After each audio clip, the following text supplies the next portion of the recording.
Good morning and welcome to Breakfast Central. If this is your first time joining, we do this every weekday, Monday through Friday, for 3 hours from 7 a.m. to 10 a.m., where we take you through the biggest stories happening around Nigeria, and sometimes we step outside the continent and even to other parts of the world. For the next 3 hours, we'll be looking at a lot that's been happening within the country. The NBA had their 66th Nigerian Bar Association Annual General Conference. Quite an interesting outburst between the presidential candidates of the various political parties who had some sort of a debate, quite an interesting one. We'll be exploring it as we start off with wake-up conversations this morning. My name is Olive Emodi. I shall now hand over to the, I wanted to call him, let me just respect myself, to Benga Borough. Thank you, just leave it like because that. you always give us No, just leave it like that. God bless you as a company. You're welcome to Breakfast Central. It's beautiful Tuesday morning. It's a public holiday, and it's on days like this that, you know, we tend to question our career choices. That we make the right choice by choosing broadcasting. But don't despair. We're here to serve you, and we're happy to be here also. So many things happening across the country. Commuters stranded in Ekiti State. The commuters said, you know what, we're not going to beg government anymore to fix these roads. They said we'll wait till January. Our votes will speak for us. And also news of kidnapping last week in Borgu local government area of Niger State, where worshippers were kidnapped after Friday prayers. And it's in the news, hundreds of them, a very sad incident. We'll get into this and more during the course of the show. If this is your first time joining us on Breakfast Central, sit back, relax, and welcome to the program. I am Benga Borough. I'll hand you over to the handsome, Mr. Hanson. I didn't know that. If I was a DJ to hype man to DJ, DJ Hanson, take it away, pick it here.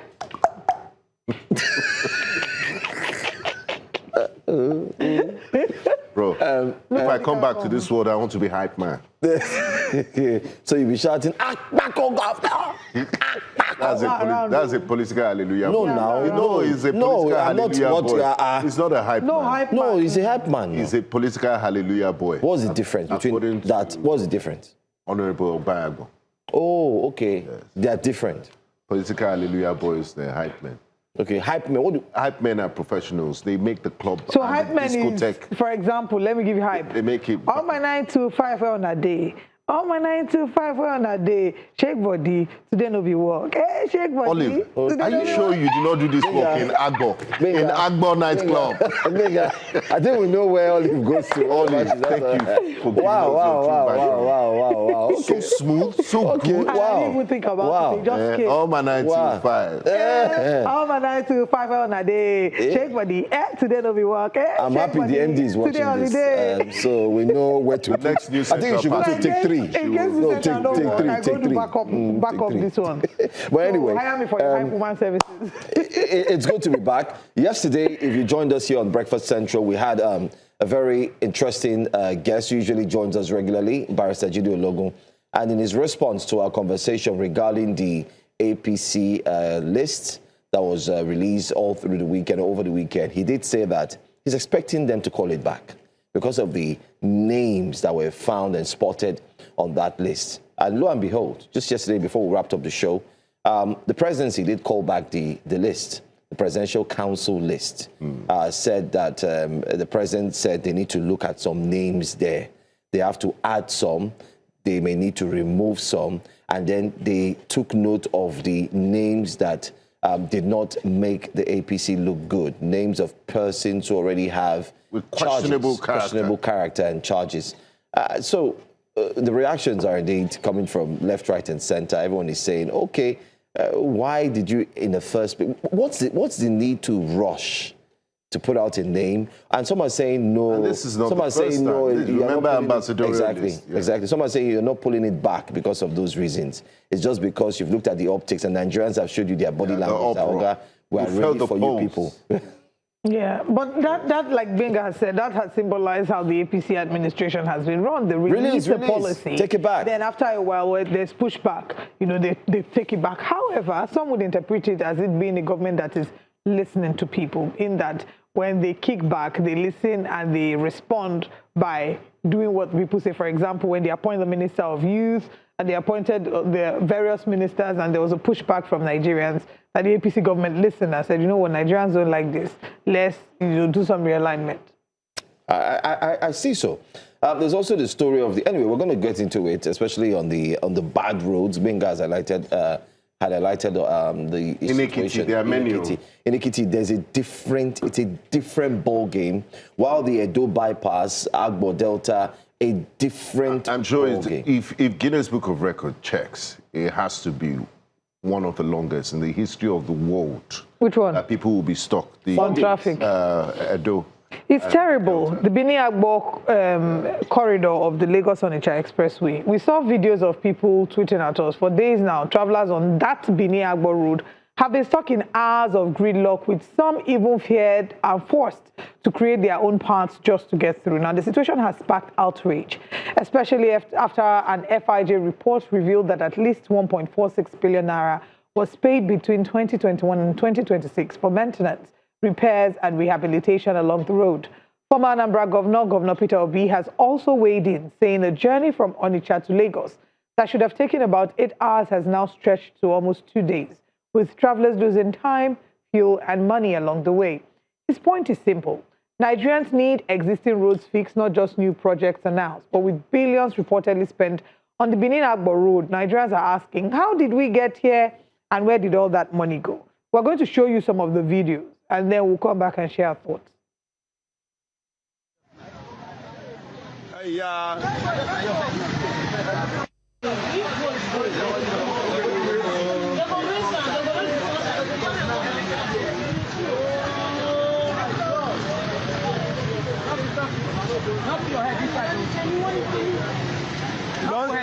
You don't sing for grand. In love.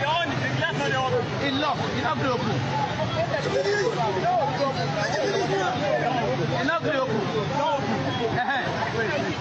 On top of the dashboard. On top of the dashboard. Hello guys, good afternoon, good evening, good morning, depending on whenever you see this video. See guys, we're at Agbor Road and the road is very bad. As you can see, since 4 days, the road is bad. See our road. We are at Agbor Road now, Okpae Bridge. As you can see, this road is very bad. Guys, come see fish.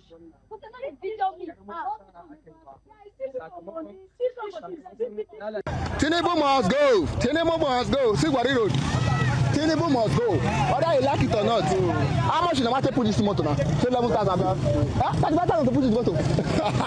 I'm not 50,000 now. 30,000 to put 35,000 to put this motor. Come on, yeah. How can I use now? Now, wow. You see, huh? You see, huh? You see, huh? Tell me now, where would you like to go now? You want to go block everywhere, finish. God not go forgive you, Tinubu. God not go forgive you, Tinubu.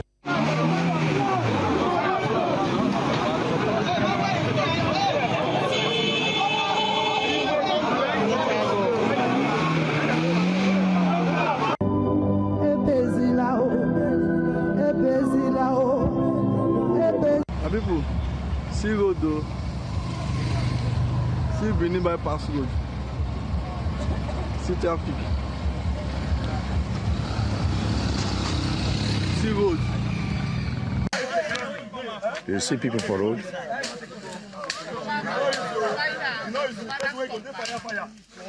Edo State. Edo State. See people for bush. They go road. Everywhere block.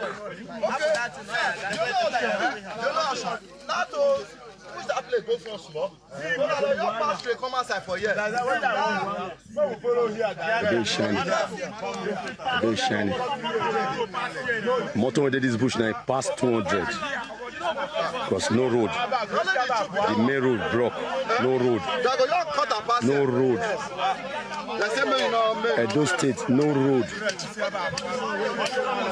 No road. Only one road they pass a whole road. Tomorrow we are off to Benin-Agbor. I want Nigerians to be assured that when we get there, we solve that problem. It's not caused by Ministry of Works. It's caused by, our attempt to involve private sector in road development as is done in other places. But this concessionaire came and removed over 30 kilometers of the asphalt and threw it away and closed the yard and left. And today people are suffering. We are going to be talking to the independent engineer and our lawyer, and of course the concessionaire. So there's going to be a robust engagement, even with the governor of Edo State. Now, my minister of state is going to go to Ifaki and Ekiti Road. Incidentally, in 2024, the president saw the terrible nature of that project, and he called me and he said we should take care of it. We have redesigned it, and when he goes, he's going to bring up a report which will show to Mr. President. We may be having, too many roads in our kitty, but I want to thank the president very, very highly. These are critical projects, and if something had not happened, by now, they would have been saying that there was a country. Because tell me any way in this country, any zone where you had before President Bola Ahmed Tinubu came on board, 50 kilometers of road that you can ride through without pothole, without boreholes on the road. So I want Nigerians to appreciate what the president is doing. Virtually every state is a construction site. There is no region that we say, oh, we are shortchanged. There is nothing like that. So I commend the president very highly. So there you have it. That's a statement from the Minister of Works. I commend the president very highly.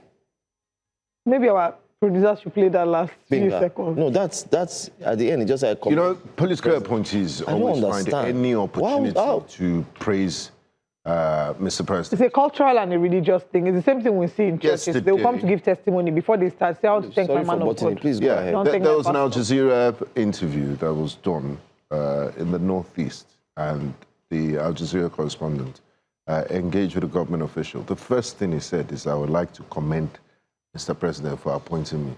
Even to the world press, they still keep that format. Yes, because it's you appreciate it. You are giving honor to whom honor is due. Are you there to serve the president? But if he did not appoint you, you will not be. I'm being sarcastic in case people don't understand. But getting into the story, this complaint has been an ongoing complaint. The road did not just get bad today. Governor Monday Okpeyolo of Edo State rather, says it's not his responsibility. He also inherited bad roads. Before him, Governor Godwin Obaseki also mentioned that it's a federal road. In fact, there was a time there were reports of placards being put saying, this is a federal road, please bear with us. And in all of this, the question is it a federal road? Yes, it is. That is why the Minister of Works is disinterested. They talked about a concessionary company. I want to believe it's the Benin-Agbor Expressway Concession Company that is creating a 145-kilometer highway project aiming for a 10-lane road. They insist that work hasn't been abandoned. They are blaming the delays partly on heavy rains, localized flooding around the Amufi-Igbono axis. However, the question is, how did we let it get this bad? We knew. Today's in the first day. I mean, sometime in January, I'm looking for the tweet. A certain man on X, Chidi Ndumnego, yes, Chidi tweeted at us with videos that we shared. Videos were on the Onitsha and Lagos Expressway. These roads have been bad. Why did we wait for Nigerians to get to this level of, not just wasting their time on the road? We don't see the broader impact. Maybe we should paint a picture of the broader impact of that. Lost fish. Yeah, exactly. Their business implications. Their business implications. People will lose millions of naira by mere fact of, of them being in there. Produce will go to waste. A lot of this produce can't be on the road for so long. You potentially plan that from, the south to the southwest, about 8 hours max, the product should be able to have sufficient shelf life within that period. But then it stays 2 days, you throw away everything. If there be a medical emergency, people could potentially die inside that traffic. It's a terrible way of living. Whenever I talk about one of my favorite rights, apart from right to life, is right to dignity of human person. And the government needs to know that when they do not afford citizens the basic things, like roads are not, it's not something that should be a campaign topic. It should not be, oh, I did roads. It is your responsibility as a government to do roads. So if you do not do roads, you have failed as a government. When you do roads, we shouldn't roll out a red carpet to say, at least this governor did, this president did this road. everyone who is in office today was well aware of the challenges that each state and the country had before getting into office. I remember President Bola Tinubu saying we shouldn't pity him, we shouldn't have mercy on him. He's equal to the task. We're waiting to see what will happen now that the Minister of Works is going to be on the Benin-Agbor Benin-Asaba Expressway. Let's see what the next steps will be. And I just want to pick on some of the words the minister made. It's very clear. I mean, if I were writing an article, which I plan to write later today on this road issue, the minister said the concessionaire abandoned the project. Who is the concessionaire? Yes. So BAECC, Benin-Asaba Expressway concession. When did they abandon the road? Now, we just mentioned here that people have been tagging us on how bad the road is since January. We're talking about the beginning of the year. This is the 8th month. Let's leave that aside. Mr. Peter Obi put out a tweet. And in that tweet, he said he has always been saying it from the beginning, that it's all about repairing and fixing the roads that are already existing, than going to create or build new ones. Now, guess what? This tweet was yesterday. Are you aware that Mr. Peter Obi had gone to this bad road some months ago and did a video? And guess the response from the same minister. The minister told him that he went with his media aide and they went to the bad spot and did videos, and he has turned it to comedy. And the next thing he said was he challenges Mr. Peter Obi to a debate. Dear Minister, what's the situation of the road now? Or choose the venue for the debate. No. Since they say it's a comedy show, with what we've seen now, maybe Nigerians are the ones laughing at the comedy, which happens to be the road. It doesn't make sense. Someone went there and said, this road is pathetic, it's bad. But we play politics, and that's why politics as a game is not in any way going to help the betterment or the growth of, whether you like it or not, progress, the people. You look at people brushing their teeth. Yes, that lady was brushing her teeth. I mean, this let me even shock you. Look at that. Let me even shock you. There's another video of people who were going for a burial. Even the corpses were kept in traffic. Yes. Oh somebody missed her mom's funeral because the corpses were part of. They waited in traffic. They had to switch off the car. Calm down. I feel like crying. They stayed there. Someone missed her mom's funeral because of this. Yes, she had to take a bike, 30K bike, from that place to another destination, and she only got to Asaba at 5 a.m. in the morning on a Saturday. The burial was on Friday. She departed on Thursday. Oh my God. Someone said this. That is another case of when they say, let Nigeria not happen to you. Another angle we didn't even think about it is the fact that they've been trapped for 2 days on the road. 4 days. 4 days, rather. Okay, there's no food. There are no canteens. Sanitation. There's no place to have your bath. What of women who are on their periods on that road? Do you see how bad it is? Those that need their medication. Yes, those that carry just enough to allow them, make the journey to say I will top up when I get there. This is bad. We didn't even talk about the guys that are trying to create a path. Imagine. And that's Nigeria for you. That's Nigeria. They say when you push us to the wall, what will happen? We will try to break the wall and find a way. And these are people just thinking, how do we go about it? There's nothing resilient. This is embarrassing. We should be ashamed, though. We honestly should be ashamed. Then again, the minister says, when I go there, we're going to clear. How are you going to? Okay, so we'll fix the problem. It's a Superman move. Maybe one clap, and everywhere the roads will be perfect. Clear. Let's also talk about the people who are capitalizing on the misfortune of our nation to obtain and extort their fellow Nigerians. The area boys who are creating paths for you to move, they'll collect 30,000 naira. Why are we as a people like this? They say they're enterprising. But there's nothing enterprising about a criminal action, of a wicked action. We're not a wicked people. You know that these people are trapped. If they had the 30K to give you, do you think they would have been taking the route? You think they would have not put money together to fly instead of passing the roads? Then you decide to extort and exploit them. Those who are doing this, you're no different than the kidnappers holding people to ransom. All of you are in the same WhatsApp group. And you're being very unkind.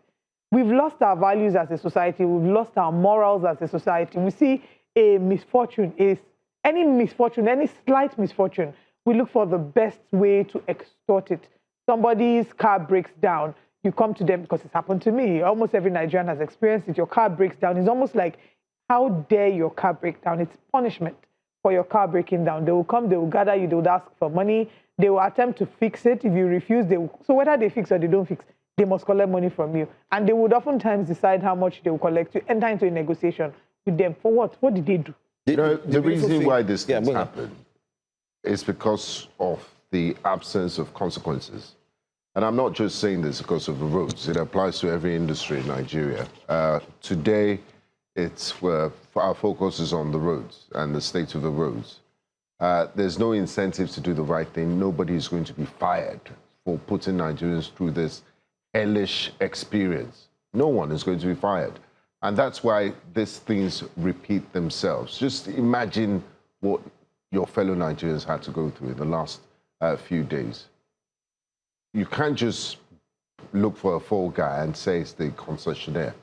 Is the concessionaire bigger than the Federal Republic of Nigeria? If you notice the pattern, if you've noticed that the concessionaire hasn't been living up to its own side of the deal, why not withdraw the project from the concessionaire? It happened with Mr. Babalakin's company on the Lagos-Ibadan Expressway until President Buhari intervened and took that project away from them. That was when the road was finally fixed to its current state. So a proactive government will not wait for things to get this hellish before reacting. A government would offer succor, would look for immediate solutions. We're still not, I still don't see the sense of urgency. Well, what's going to happen today is Honorable Minister is going to go to that place, photo or pictures, make a few statements that... How is he going to get a helicopter? It's most likely a helicopter because I don't know how it's going to pass.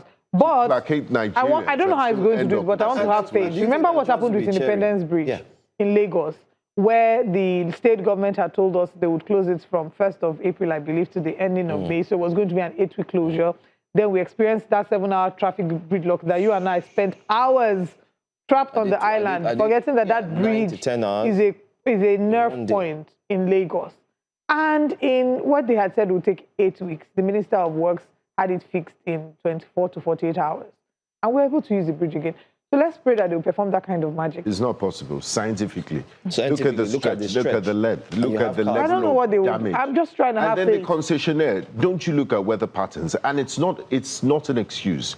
In Thailand, in Malaysia, in Indonesia, this is Southeast Asia. They have a serious typhoon, monsoon weather patterns. It rains almost every day in those parts. And they have first-class infrastructure, roads. How do they do it in Japan? And all these places. It's not an excuse. Then why do you go remove the asphalt of the existing road when you're not ready to fix and do the work immediately? You don't damage something you're not ready to fix. I see. This is such a harrowing experience, for Nigerians. And I get really scared when I see heavy-duty cars and then petrol tankers. If there's an oil leakage, everywhere, there's a disaster. I mean, this is just, we're just praying that something like that doesn't happen. All we'll get is condolences. This is an embarrassment. Sorry, and then a committee will be... Not just this government, previous governments to have left this road to be in this state. It's a shame. So the question now is, regardless of them fixing the road, right? We hope that it can be fixed, the traffic can be sorted out. But the question is, how do we go forward without looking back to see who was at fault and who needs to take accountability? We like to do this thing in Nigeria where we say, just forgive, it's been sorted, let everyone move on. I say it all the time that the reason why we have certain challenges in Nigeria is because actions do not have consequences. Who will be held accountable? We need to get to the point where people who are bidding for contracts know that if they do not deliver on these contracts, especially because these are contracts that pertain to the quality of life of Nigerians, they will be held accountable. They will be charged to court for failure to meet their own end of the bargain, that there are KPIs, there are markers that says, okay, in 1 week, this is where we would have gotten with the contract. In 2 weeks, this is where we would have gotten. That unless by some act of God, something beyond imagination, and even where there's an act of God, there's a concession, there's a plan, an alternative plan that would have been put in place. We need to start prioritizing the lives of Nigerians. We can't keep waiting until things have gotten out of hand. Then everybody will start making noise on social media. Then the government will, come in like Spider-Man to save the day. We can't continue doing that. People that have lost millions, is there any compensation? Exactly. There's no compensation. Who will they sue? The extra petrol. And the sad thing is, if you go to court now, you want to sue, Nigerians are no longer having hope in the courts again. So there's a lot going on. And like, I mean, we've been reading online, we've seen politicians, you know, jumping on the current situation, and the opposition members are saying, okay, you know what, maybe this is one of the negatives that we could use during the campaigns. And you're wondering, okay, so the best we could get is a video explaining that the concessionaire had left and that you want to thank Mr. President and that you be good. Come on. In all of that, I was expecting to hear Nigerians were sorry. On Nigerians, exactly. I am sorry that you had to go through all of this. Even in such a terrible situation, you're still thanking Mr. President. No apology. The lady that lost our business, all our business, I faced every single thing. The man who is sick there now thinking, oh, how do I get my drugs? Everybody's shaky. The inconvenience. Can't even Guinness Book of Record World Traffic. Honestly, we should have. I wish there's a way they could have recorded it. Maybe by the time we put our name globally for things like this, we have shame. And who appointed the concessionaire? Anyway, did you not do your homework? Have you seen the track record of the concessionaire? And now Nigerians are supposed to focus on concessionaire. Just to mention that we're streaming live on YouTube. If you want to share your thoughts, please head to YouTube. Drop your comments. We'll take comments on YouTube, and then we'll take comments from X as well. I should probably take some comments from YouTube. The YouTube comments are not looking good. Of course. Moki Chukwuemeka says, so my family finally arrived on Friday. Luckily for us, it was the same day. I don't know how God did it, but the driver was really smart and understood the times and seasons. Left 7 a.m., arrived 5:30 p.m. What? But some personal stuff we built on Thursday arrived on Sunday night. Imagine that there was... Because some people send food from home, you know, they want to get to their families. All of that is gone. If you travel from Lagos to the far end of the world, to Auckland, New Zealand, you would have even gotten there. Have arrived and with slept, layover. Had your bath, eating nice food. Michael Zu says, whether Dave Umahi, the self-conferred professor of infrastructure, and Ekweolu, the Edo is shining, who is spreading... Okay, I can't read that, unfortunately. Mr. Johnson says, we say governance also includes common sense. Those APC guys that used to bash PO, that when he was governor, did he build schools? The question is, were there existing schools before he became governor? Moki Chukwuemeka goes on to say, this praise singing from Umahi is on an all-time high. And then he says, okay, there's a lot of angry comments here that I probably can't read. I mean, let's go to X. Let's go to X very quickly so we can move on to our next story. On X, let's see what Nigerians are saying about this. Very sad. Mr. Stephen says, when commuters start creating bush paths to escape a major highway gridlock, the problem is bigger than traffic. It points to infrastructure that cannot, that's what he says, that cannot absorb demand, and a system that actually lacks resilience. I mean, it's a total breakdown. A big one.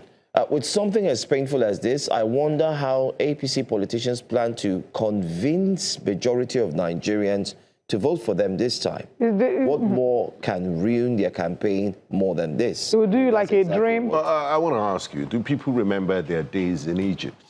We do you like a dream. It's still August, so I mean we're a democracy, so people might want to take out their anger.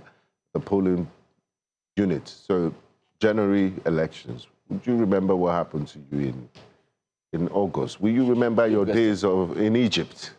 Let's go. The government decided to waste taxpayers' money on the coastal highway, while existing roads are in deplorable condition. Nigerian roads suffering. No basic amenities, and all the little subsidies we enjoy as Nigerian citizens have been removed because of wickedness, he says. This is one who's truly angry and feeling the brunt, as it were. Okay, do we have more tweets? Okay, is this truly a country or what? Who's the governor, senator, House of Rep, and local government chairman of this area? The people in that area should demand accountability from them. Not everything, Abuja. All there in the area should go and hold their chairman, please. That's what the advice coming from that ex-user there. Nigerians are... Okay, Nigerians have amnesia. We only know that the country is bad the moment we are victims of the consequences of the greed. And this is true. It says hyenas we call leaders. Wow, that's a strong word. The moment we manage to get past the situation, we thank God and move on without connecting it. Case in point. Correcting it, I beg your pardon. Case in point, Osun State elections and Davido. The moment the elections moved on, it was hogging the FCT minister. He forgot all the nasty tweets he wrote about APC and the government, you know. Yeah, just move on. And anyway, let's move on to our next story. Let's go to what is usually known as the Nigerian Bar Association event. It's the conference. Just before you read that, somebody asked a question. Why is Olive not? Now, why am I not there? Said, I thought Olive should be in PH for NBA conference. I offered to sponsor her. This is Michael Zeus. No, Michael, you did not say it on time. Michael Zeus, you know quick talk. If you said it on time, we would have excused her. Would have made it work now. Collaborate and make it happen. Olive is serving two master of journalism. That's why I wore my black suit. You have to choose. I cannot choose this day who I will serve. Politicians that do not have legal degrees too are serving as politicians. Whereas their background. The FCT minister is serving in two parties. Two places. You can be in two places. You can exist. That's what the Rainbow Coalition. Is that what the Nigerian law says now? No, and even in that you can be in a party and also be in another party. No, it doesn't. But why are we seeing it, lawyer? Well, they are not. Sorry, they are not. So the truth is, they are not in. Technically, they are not into political parties, but there are ways around these things. There are some technicalities they can breach to be able to put one leg in one and the other leg in the other. I see. You are also the problem. Some lacunas. I know, I'm not a mongo. I don't endorse. But let's go to the NBA conference. It was supposed to be a conference, so it turned out to be a showdown in Port Harcourt when former River State Governor, His Excellency Rotimi Amaechi, and presidential candidate, of course, the one who talks tough, Omoyele Sowore, clashed during the discussion on Nigeria's political future ahead of 2027. You tell him, say, ish. Say, let me talk. The former minister who was representing Atiku Abubakar took a swipe at Sowore, telling him to close your mouth. While politicians with governing experience were speaking before defending his own record as transportation minister and former Rivers governor. But beyond the exchange, Amaechi's argument was that Nigerians should look closely at the records of those who have governed before, while Sowore represents a different political voice ahead of 2027. A lot was said. Mr. Peter Obi was also at the Nigerian Bar Association conference. That's where he made that strong statement that he will not remove subsidy, he would let it go. That the problem is not subsidy removal, it's what is being done with the proceeds. That's not all. Sowore, on the other hand, also came out and talked tough, said he has been clamoring for an increase in minimum wage to get to 500,000. People were saying, why is that so? So we're just going to run through the videos. We must quickly announce that. Please bear with us. Some of the footage you'd see are not really clear. But of course, do well to take a listen and take a look. Please, don't let these politicians lie to you. And not one thing that Amaechi said. He said, apart from Sowore and Adebayo, the rest of us have been in government and we have failed. There are no people coming back. Yes. You guys should be apologizing to the Nigerian people. Stop lying, Sowore. I say, you judge us by our achievements. No, I'm asking failure. Oh,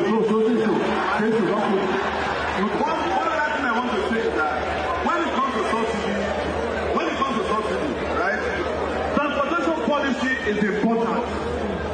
We have a former governor of Rivers State here, Amaechi, who built a rail line that went nowhere. If that rail line was well working, subsidy would have been working for the people of Rivers State. Okay. I'm not attacking you, but your records are here in Rivers State. Okay. And we cannot ignore that those of you who have governed before, who refuse to subsidize your people. Peter Obi did not subsidize education in his state. Lecturers and doctors went on strike for 13 months. Okay. You may like him. Okay. So when I said I built that road, I built this road, I built this primary school, I built that primary school. So what is your experience? All right, when politicians are talking, close your mouth. Yes.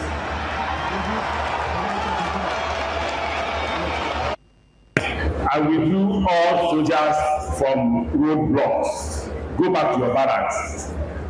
And they did. And the GOC was scared and was mad. Say, why? I said, I know what I'm doing. The first thing I did was, I agreed with Governor Peter Obi that insecurity is a product of poverty. So the first thing is not physical policing, it's economy. What did we do?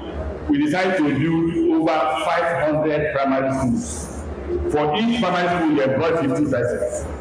We decided to build over 300 health centers. For each health center, we employ 50 persons. About all the fair in politics, I think it was zero. What the president has done is that he has declared war against Nigerians. He says all is fair in politics. And I agree with him, all is fair in Nigerian politics. We will not come to court. Don't bother your head. Don't bother yourself. Election will be won and lost on the field. But the president has said you must win on the field because the court has become unnecessary arbiter of nothing. So I agree with the president that he says all is fair in politics. You saw Osun, right? Citizens had their own machetes, had their own ballot papers, had everything to themselves, right? If INEC man comes to show us the result sheet, you must show the result sheet. If you don't show the result sheet, there will be no what? Governor Obi? I win.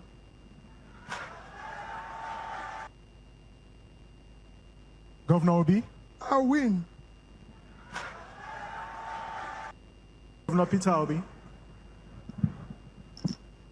Well, I subscribe and I maintain that you need to remove subsidy. Mismanagement of the proceed should not be the reason for not removing it. What we should have done is that when we remove subsidy, we would have given the people alternative usage for the subsidy. What we have today is that that removal and the attendant resources being recovered is also being mismanaged and stolen. For example, we have received, according to them, 16 trillion. We will, I said it before, go to my manifesto and say I will remove subsidy. We'll do it in an organized manner, and whatever we recover will be invested appropriately. And I just give you an example, because you have no time. Let's say you remove subsidy, and you decided number one thing a nation needs to develop is health. And today, our health is very poor, our primary health care is very poor, where we are now have more maternal and child issues than countries like India. Assuming, let me use 5%. You said that they saved 15.8 trillion. So call it about 16 trillion. So 5% of that is just about 800 billion. And if you decide today, our biggest problem is issue of primary health care. If you decide to put primary health care in each ward, just each ward, in each ward, today it will cost you, from our own studies, an average of 100 million naira for one. We have 8,809 wards. Call it 10,000. I use 100 million naira for each. It will cost you 800 billion. Okay. If you decide today, we have issue now with kidney dialysis. We have over 25 million Nigerians have kidney issues. To build a kidney center, you need 200 million. And we need about 1,000 centers when we have less than 200. We need about 5,000 machines when we have less than 800. It costs you 200 million to do a center, and it costs you exactly 10 million to buy one machine.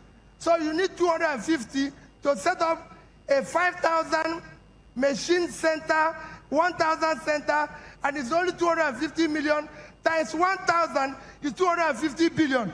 You still have 14.7 billion. So it's what you use the money for. That is the problem. Yeah, but we will use the money in an organized manner. But just to stay with or you save it. If they have saved the money and decide to do like any other country, we would have had $10 billion added to our sovereign wealth fund, which, if you add it today, we'll be getting about $10 billion every month, which we can use for purpose.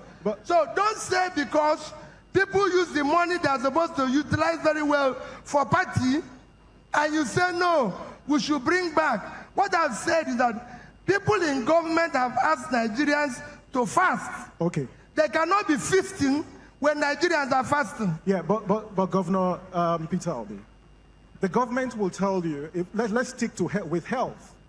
They will tell you they've rolled out several health programs. There's the health guards, there's the free cancer treatment.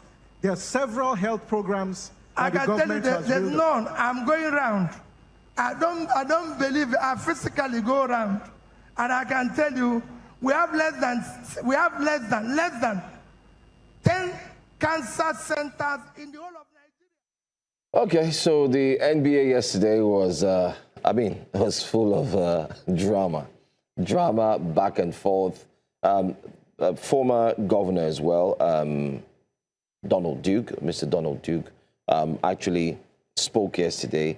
You had a lot of them, but I was hoping to see the current administration duly represented. No, Mr. President is busy attending to matters of state. Wasn't there. No, but doesn't have that time.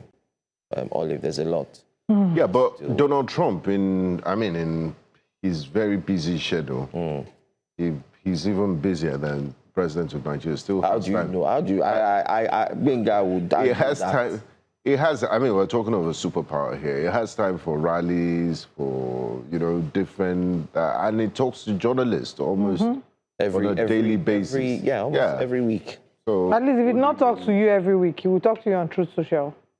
I think as we're President talks to us on X now. Once in a while. When those ones are by on Onuga X. It's not directly his. And when he uses his personal handle, President, then it now goes to. It doesn't feel as personal. Nah. Donald Trump, you can tell that a lot of his tweets is from him, even though, yes, there's also the communication angle to that. But as an aside, I think as we're counting down to 2027 elections, I think it's important that we have debates. We want to see our president. We want to have conversations with him. We want him to sit with journalists. Kind of the way that Nyesom Wike does it every other month. We want to hear from the president. We want to hear from all the other presidential candidates that are competing. Why are you opening your mouth, Joe? No, you want the president to sit just like the FCT minister. Yes. He doesn't have the time. No, that's the thing. You must take Nigerian people serious. He went to Chatham House now. Did you not go to Chatham House? But and then when he went to Chatham House at the time, he didn't speak. He was assigning people to speak. This time, he's had 1 year in office. You want to come back for a second tenure. To show that you know why you want to come back for a second tenure, it would be great to hear from him and hear from other politicians. But that's an aside. A lot was said yesterday at the NBA conference in the presidential debate. They spoke and agreed and disagreed on a lot of things. They spoke about the removal of fuel subsidy. Donald Duke was also in the picture. They talked about state police and whether or not they approved of state police, what would change. We also have SDP. Adebayo was there, Prince Adebayo. He spoke about being in support. They asked him if he supported state police, and it's like, no, what we have currently already has a system in which our policing should be, and we should follow that, policing, and improve on it. Exactly, we should follow that, and that means the policing should not be concentrated at the federal level, a decentralized police in some sense. We also had Sowore, who said he's more for community policing as opposed to the idea of state policing. All of them had their different, thoughts. There was also, I don't know if we have if we have played it yet, I probably may have missed it, when they were done and the crowd was chanting Obi, Obi. I hope the lawyers realize, my learned colleagues, that we have a role to play in the 2027 elections. Unfortunately, our democracy has become one where elections aren't really won at the ballot, they're won in the courts. True democracy will be reflected when elections go from being won at the courts to actually being won at the ballots, kind of like what we saw in Osun State. That is when we will see true democracy in our country. Until then, the judiciary is under the spotlight. The judiciary has a huge role to play in helping us achieve that goal of having elections being won at the ballots and not at the court. There's so many frivolous cases that maybe should even be kicked out. But quite an interesting debate. I would applaud all the candidates who showed up yesterday to speak on matters. The one thing, again, that really stood out for me is how fragmented the opposition is and how the possibility of us having, Nigeria having a united opposition is almost looking like a dream in La La Land. Each of them was asked, what will happen if you lose? Will you concede? And all of them said, I will challenge, majority, I will challenge in court. Oh, if it's not fair, I will challenge in court. And then they got to Mr. Obi and he said, I will win. When you have a fragmented opposition, your possibility of kicking out the incumbent, which is what all of them say, they all agree that the APC hasn't done a good job, yet they will not come together under one voice, under one party to say, you know what, we all have common interests. Let us unite together to, quote unquote, kick out the person that we all agree or the people that we all agree have not done a good job. Again, reminds us about the selfishness of politics and how politicians will always prioritize their political ambition over the common good. Benga, what happened to G100? I remember that while I was August 18. We said it. I said it from the jump. It was a joke. It was a joke. And the communique they had, it didn't even last. The ink with which they wrote that agreement didn't last up to 1 week before they had moved on to other matters. But what I want to say is the bar with regards to governance in Nigeria is so low that politicians brag about what they did. You could see Mr. Rotimi Amaechi. You think the primary healthcare centers he was talking about was spectacular. And Mr. Sowore had every right to question and, take that angle that he used. So it's not politician. I mean, Nigerians are subsidizing the lifestyle of these politicians. That you were a politician is not an achievement, or that you were a public office holder. It doesn't make you better than anyone who has not been in office. It's your legacy. What did you do? And Sowore rightly pointed out to the monorail project in Port Harcourt that leads to nowhere. And then they say, I built this, I built that. Did you use your private funds to build it? Did you use your personal money to build it? Do you ask a dolphin why it swims or a bird why it flies? Because that's what they're meant to do. You're meant to utilize taxpayers' monies to fix roads and do all these projects. So it's not an achievement. That is what you're meant to do as a public service holder. So let's not apportion praise to where praise is not due. You haven't done anything spectacular. Just look around you, the Nigerian political class, everyone that has held political office since 1999. Are you proud of the country you see today? Well, the toy is a nascent democracy. It's growing. But let's see what Nigerians when we're 100, I hope we won't be nascent there. Let's see what Nigerians are saying very quickly. Not our words, but that of the reactions coming from Nigerians. Voting for Sowore, the best of the candidates. Sowore is standing in for all the Nigerians, while the rest are standing in for the failures called politicians who refuse to transform the country since the time of OBJ till now. Nigeria belongs to all of us. We take it back. Isn't it shocking that whenever we mention democracy, people will always mention former President Obasanjo in terms of good when it was good. Look at how long ago we are going back. Anyway, I thought they said infrastructure doesn't matter. Why is Amaechi defending himself with Buhari's record on infrastructure? Nigeria people are sentimental people, so infrastructure is suddenly important. And this long one, Amaechi telling Sowore to close your mouth when politicians are talking is peak entitlement. These same politicians have been talking, building, and occupying power for decades. Result, mass poverty, insecurity, collapsed infrastructure, and a country where young people see no future. Sowore is not one of them. He never held office and failed Nigerians. He's a consistent voice calling out the failures of the political class that Amaechi belongs to. Telling the truth teller to shut up while you list old projects is not leadership, it's insecurity. Nigeria doesn't need more politicians demanding silence. It needs people who refuse to be quiet. Sowore's right to speak. And Sowore actually took it personal, and he couldn't hold it back, and he was, coming all out yesterday. Anyway, Tinubu go just they watch una like who they watch comedy show. They just watch una like who they watch comedy show. Baba no care about talking to Nigerians. He own now to secure all the institutions we go make and win. I don't really get it. But all if this guy is answering your points that he's not going to talk to Nigerians. I mean, we're asking, when is he going to address Nigerians in the debate? Now, this is the reason I don't attend NBA conferences every year. It's more political than professional. I really don't like politicians in Nigeria. Olive can attest to that. But can I speak to that?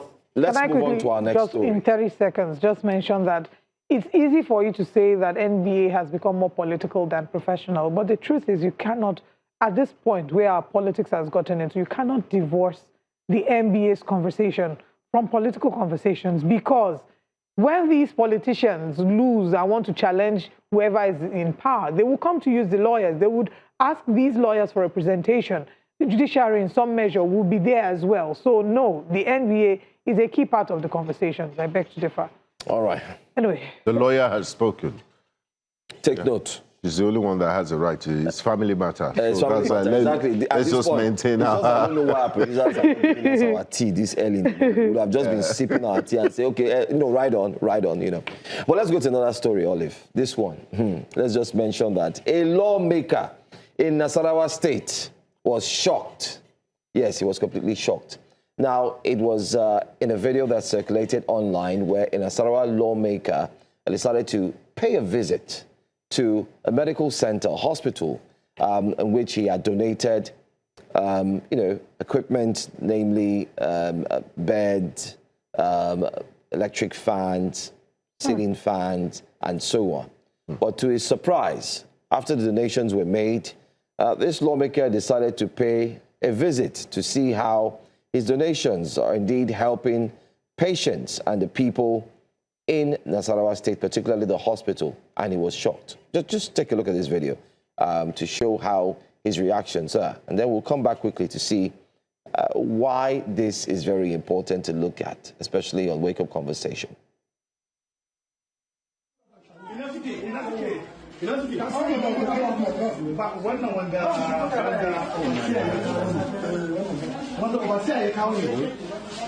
Doctor, you remember the last time I spoke with you about those orthopedic mattresses? You remember what you told me? This man, do you know me? Under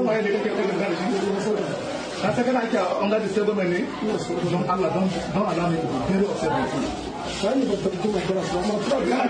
Why are you lying to me? How can you tell me, oh, this is the mattress I bought? Can I show you the mattresses I bought? I bought it for my people. Why is the ceiling fans? Where are the ceiling fans? I bought more than 50 ceiling fans. The standing fan, I bought about 40. Where are they? Look at the condition of my people. You are telling me. I'm coming now. You are telling me. Excuse me. You are telling me, Chewa, you are taking the mattresses around the world. I said, okay, take me to the world. Where are they? Let me see them. Because I've had a discussion with the doctor. He told me that the mattresses are selling the store. I told him, I said, please, take it back to that place. You remember I told you this? It is my money I use in buying it for my people. How will get this up with me? And look at the condition of people here. For goodness sake, I'll be proud that I did the hospital and nothing is here. I can't take it.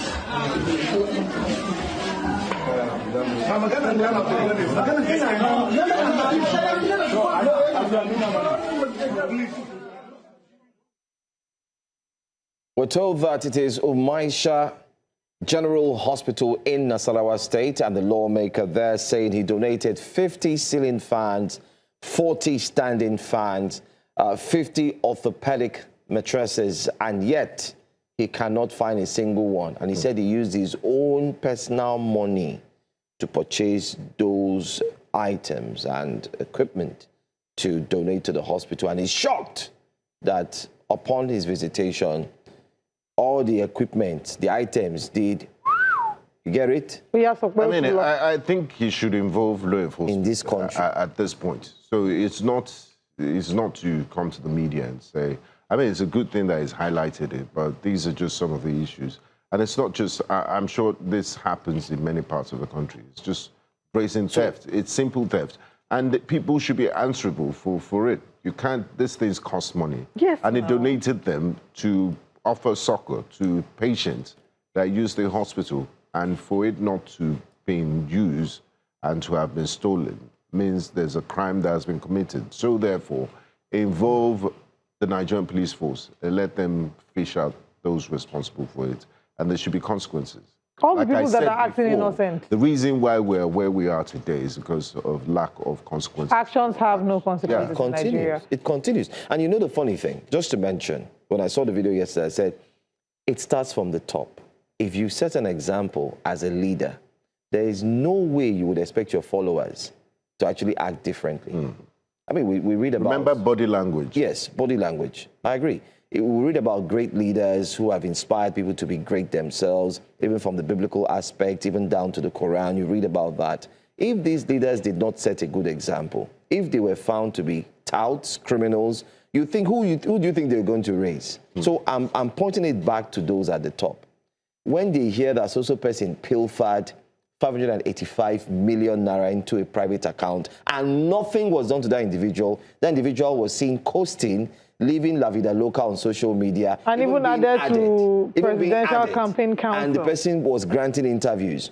Let's be honest, let's tell ourselves the truth. You watching that individual, you'll be encouraged. You'll be like, okay, I can't wait to have my own. And you crack your knuckles. And get away with apparently. it. And then when the opportunity comes for you to move, just ceiling fan, binga.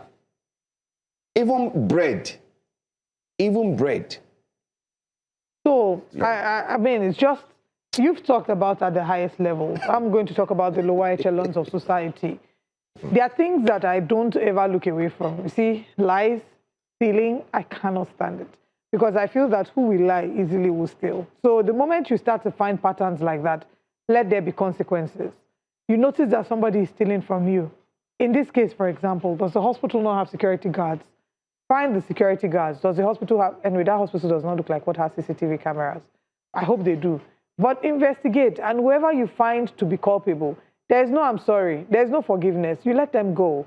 Because what you do is, by the time you keep people who are stealing from you within your space, you are sending a message that you tolerate impunity and that it's okay. Other people, for example, we know in a lot of, not even just government agencies, in private institutions, where people steal kegs of fuel to go and sell. The moment you do things like that and you get away with it, what you're doing is you're telling people, those within there, that we have a culture that tolerates stealing. We have a culture that tolerates pilfering in any form. So I hope that it's not just it making it into social media headlines like Benga has said. There has to be an investigation. And poverty is not an excuse for criminality. Let there be an investigation. Those who are found culpable, let them be made to face the law. Or you fire them. They don't have to be within that vicinity. Anyway, finally, I would also say that it's in the lowest, because you've talked about politicians, and I agree with everything that you say, I think also at the lower echelons of society, the kind of values that we instill, the values that we encourage, even as little as in the family unit, what are the values that matter to you? Olive, I agree with you. I mean, take a look at the family setting.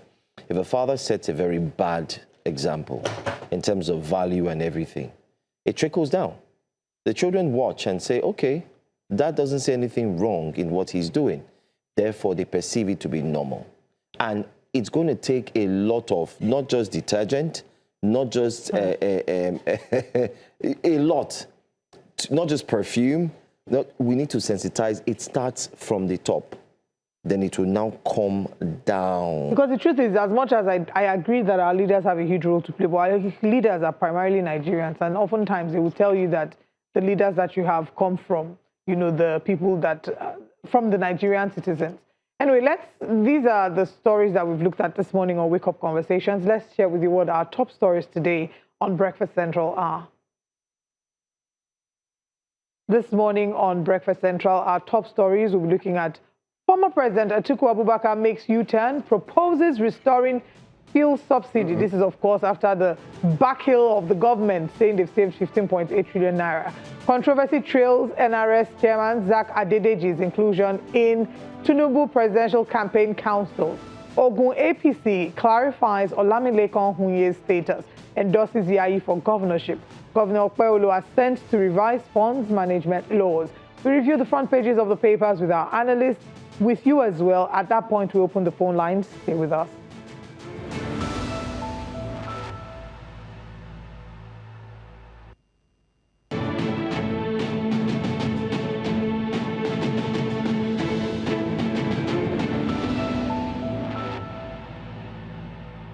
Hello, welcome back to Breakfast Central here on New Central Television. controversy continues to trail the reported inclusion of Nigeria Revenue Service Chairman Zacch Adedeji in President Bola Ahmed Tinubu's 2027 re-election campaign structure.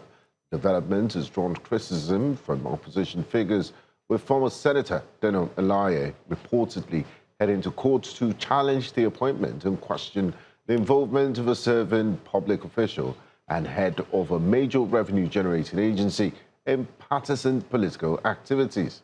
Well, let's also mention to you that while supporters may argue that political participation is a constitutional right, critics are questioning whether such involvement could affect public confidence in the neutrality and independence of government agencies. The development has also renewed debate over where to draw the line between public service and partisan politics as Nigeria moves closer to the 2027 elections. Joining us to discuss this, we have one who speaks, of course, the truth, and one who also bears it all. We have Mr. Akim Bash, who's joining us here live in the studio. Thank you so much for being here and taking time out on the public holiday to join us. Great to have you join us. Good morning. Good morning. All right. And also joining us, we have to look into the legal aspect of it, a legal practitioner, chieftain of, ADC. Mr. Kalu is here as well, but I'm sure he's joined virtually. Morning, Mr. Kalu. All right. Thank you so much. Happy Salah. Okay. Is it? Okay, I don't. Is it Mr. Bash can help us. Is it? Idil Maulid. Idil Maulud. Okay. Yes, Maulid. it celebrates the significance of the birth of the Prophet Muhammad. Peace be unto him. Okay. All right. I mean, Binga has more insight into that as well. But welcome, gentlemen. This is going to be a very clear conversation to have, and we wouldn't want to waste any further time. Let's start off in the studio first with Mr. Bash, and then we'll come to you, Mr. Kalu, to look at the aspects, the legal aspects of that. Mr. Bash, I'm sure you've seen the pushback, especially from Nigerians, and we've seen some responses coming from members of the APC. They've been talking, okay, fine. Some have not said anything. But when you saw that list, what was your take on that? Anyway, the choice of who does what rests squarely with the party. And I believe that the party must have put into consideration various factors to determine who should make the list. So it's a list I concur. Okay. If you concur with the list, do you understand the argument of Nigerians about certain persons who make the list? I'll start with the NRS boss, the NRS Chairman Zacch Adedeji, who also now happens to be the Deputy Director of Fundraising for the APC. Do you understand why Nigerians are pushing back on that? When you say Nigerians, I've always said that here. I mean, I don't think we should just generalize some Nigerians. Because why some Nigerians are saying that they have issues with it, there are other Nigerians that do not think there's anything wrong with it. Do you think there's anything wrong with it? Personally, I don't think there's anything wrong with it, and I'm going to explain that. Okay. In the first place, Adedeji is a member of a political party, APC specifically. And Adedeji didn't come into office without his background as a financial expert, even before he came into governance. And in choosing him, APC must have considered his background. Clearly, here was a guy who was at the age of 30-something, was a commissioner for finance. And over time, he has been in politics. Beyond that is the fact that he's highly respected as far as networks and connections are concerned. So if you are in my own position, would you go out there for somebody who you cannot vouch for his competence? So is it that there's no other person that they could vouch for his competence within the party? There are so many people anywhere in any profession, all right? But the choice of who you give an assignment to is your personal decision. And you must have good reasons for doing that. There are so many journalists in town, but the choice of who handles a particular assignment depends on who is choosing the person. So I don't think should be any issue about that. Okay, I would like to bring in Mr. Kalu into the conversation. I mean, Nigerians are saying, some Nigerians, not everyone, are saying that the lines are blurred between politics and governance, that Mr. Zacch Adedeji's agency, Nigerian Revenue Service, is a very serious agency and it's very sensitive. And then by putting him in the same capacity for raising funds for the campaign blurs the lines between politics and governance. What's your take on this, sir? It's very, very funny and very, very disturbing that a taxman for the whole nation has now become a fundraiser for President Bola Ahmed Tinubu. It is very disturbing. You know, when people come out to national television and push out some narratives, they don't really understand the effect, the negative effect of some of these narratives they push out to the people. You know, when we talk about Nigeria, it's not just about Nigerians alone. We are talking about the entire world. Who would want to come and do business in Nigeria?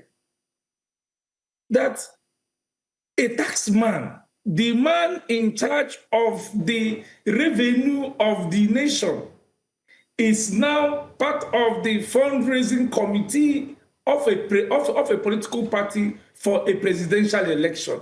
What does it tell you? It is a pure conflict of interests. For instance, let me use a News Central as an instance. That is a business venture, and the NRS, formerly known as FIRS, is auditing it for tax payment. And in doing that, the same chairman approaches the management of News Central to donate to the campaign fund of President Bola Ahmed Tinubu. That becomes coercion. That becomes not just coercion, forcing people to go against their will. But if it were an ordinary Nigerian in the committee calling for News Central to donate, News Central will choose whether to donate or not to donate. There will be no coercion. They will do it willingly or even turn it down. But not when the man who is already auditing you, checking your books, come to you for donation. My brother, even if you don't have, you will go out of your way to find something to donate to that campaign. And in doing that, it has removed that transparency, that neutrality, that independence which that body, NRS, or to Nigerians who do not know that it has changed to NRS, to FIRS, it has removed that neutrality. It has removed that transparency. It has removed that independence. It is wrong. Legally, it is wrong morally.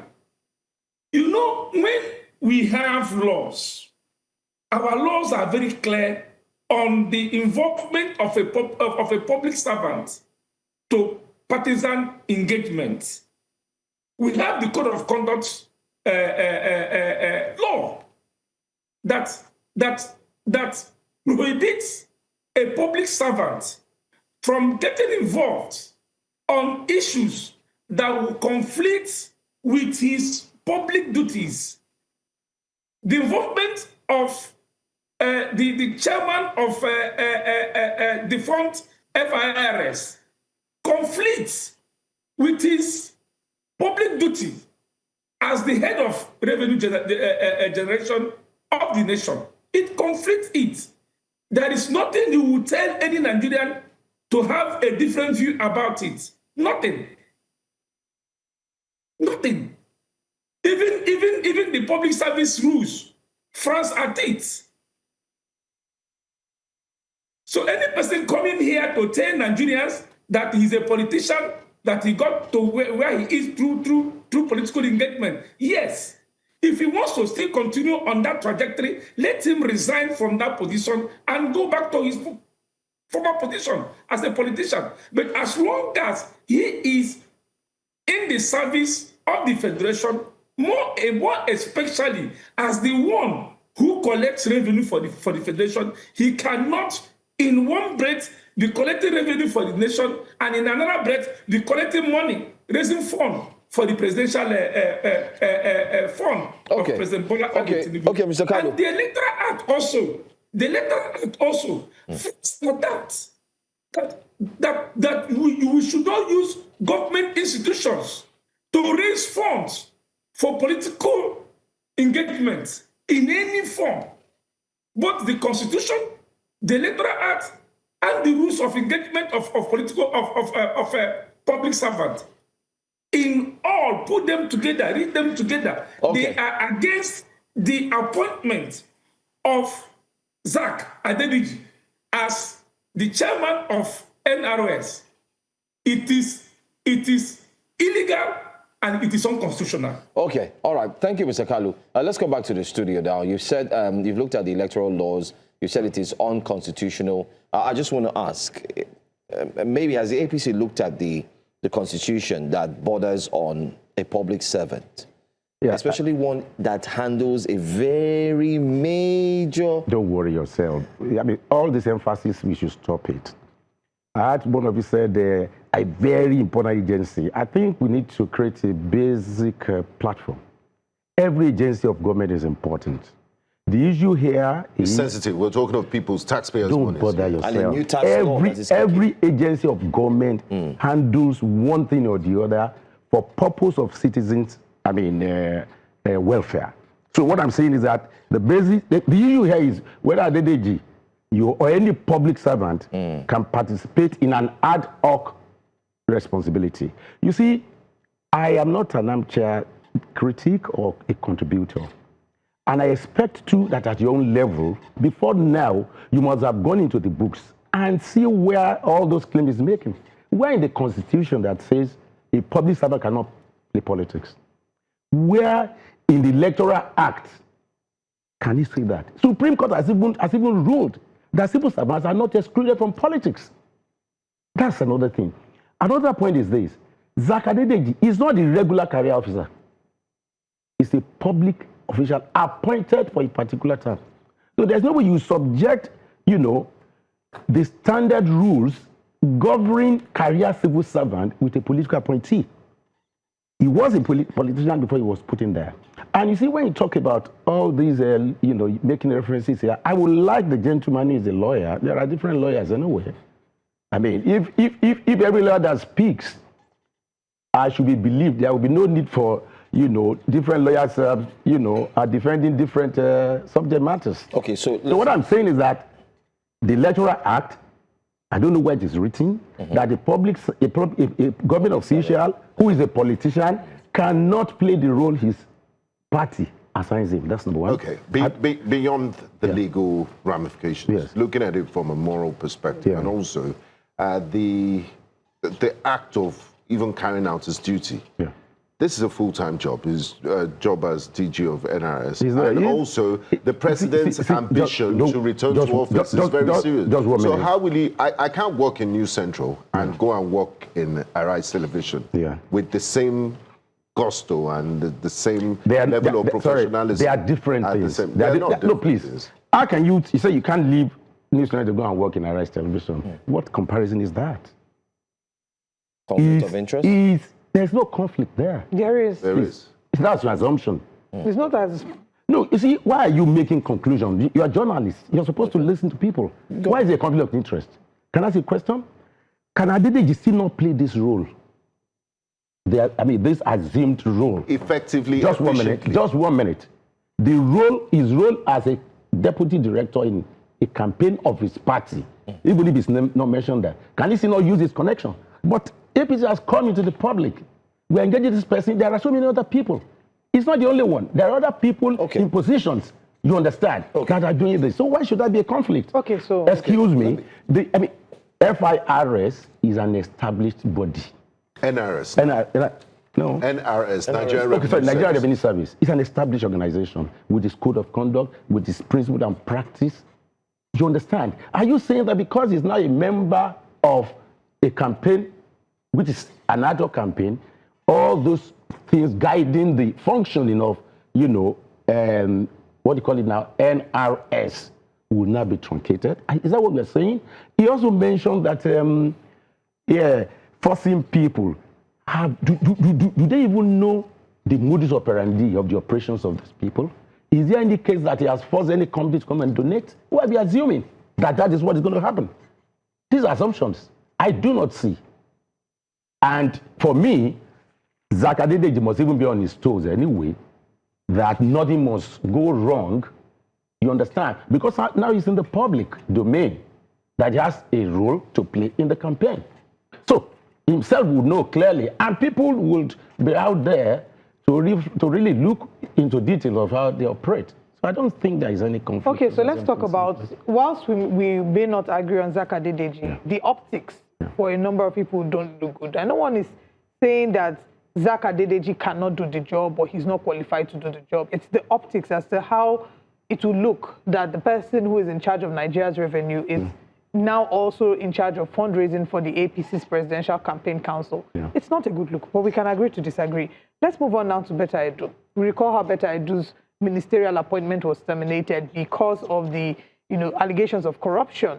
There was an investigation that was carried out by the EFCC, was never made public. Till today, we do not know what the position is.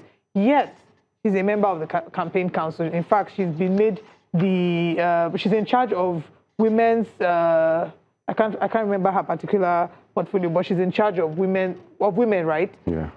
How do you assess that, especially in a country where we pride, I mean, the previous administration, President Buhari campaigned on kicking against corruption. Current administration campaigned on picking up from where President Muhammadu Buhari stopped. And, President Tinubu has said he's fighting corruption, there's statements of corruption fighting back. In a bid to really prove that you're fighting corruption, is it okay to put in your campaign council someone who was accused, who had corruption allegations, and the findings were never made public till date? Yes, in the first place, I'm going to disagree with you that I don't know where the case is. If you're a journalist, you should be able to know where the case is. Why are you journalists? Why are you investigating? You should be able to know. So where's it? So tell us. I don't know. I'm not going to tell you. So that's what we're telling you. Listen. No, let me tell you this. And that means the case is where it is. The case is where it is. There's been no movement. Sorry. That's the conclusion. Please, to ask. You just wait. When you say the case is where it is, where is the case? There has been investigation and nothing ever happened. We're told it's going on. If they say it's going on, still going on. If you don't think it's going on, take that source that told you it's going on. I know quite well that even when you have cases in court or with any agencies, it's not something that ends like that. I don't know the details, but it's not impossible for adjournment for further investigation. It's a common practice. Was she ever taken to court? No. I don't know. So we're telling you. If it's not taken to court, why didn't you take them up and say it should be taken to court? We're journalists. Just 1 minute. You're journalists. Yes, we like the stories. Let me say this to you. If it has not been taken to court, what process of investigation is he going through? EFCC investigation, that's the most that we've heard so far. If EFCC investigation, what is the conclusion? Has EFCC concluded the case? No conclusion. No conclusion. So let's leave that. Let's come back to Betta.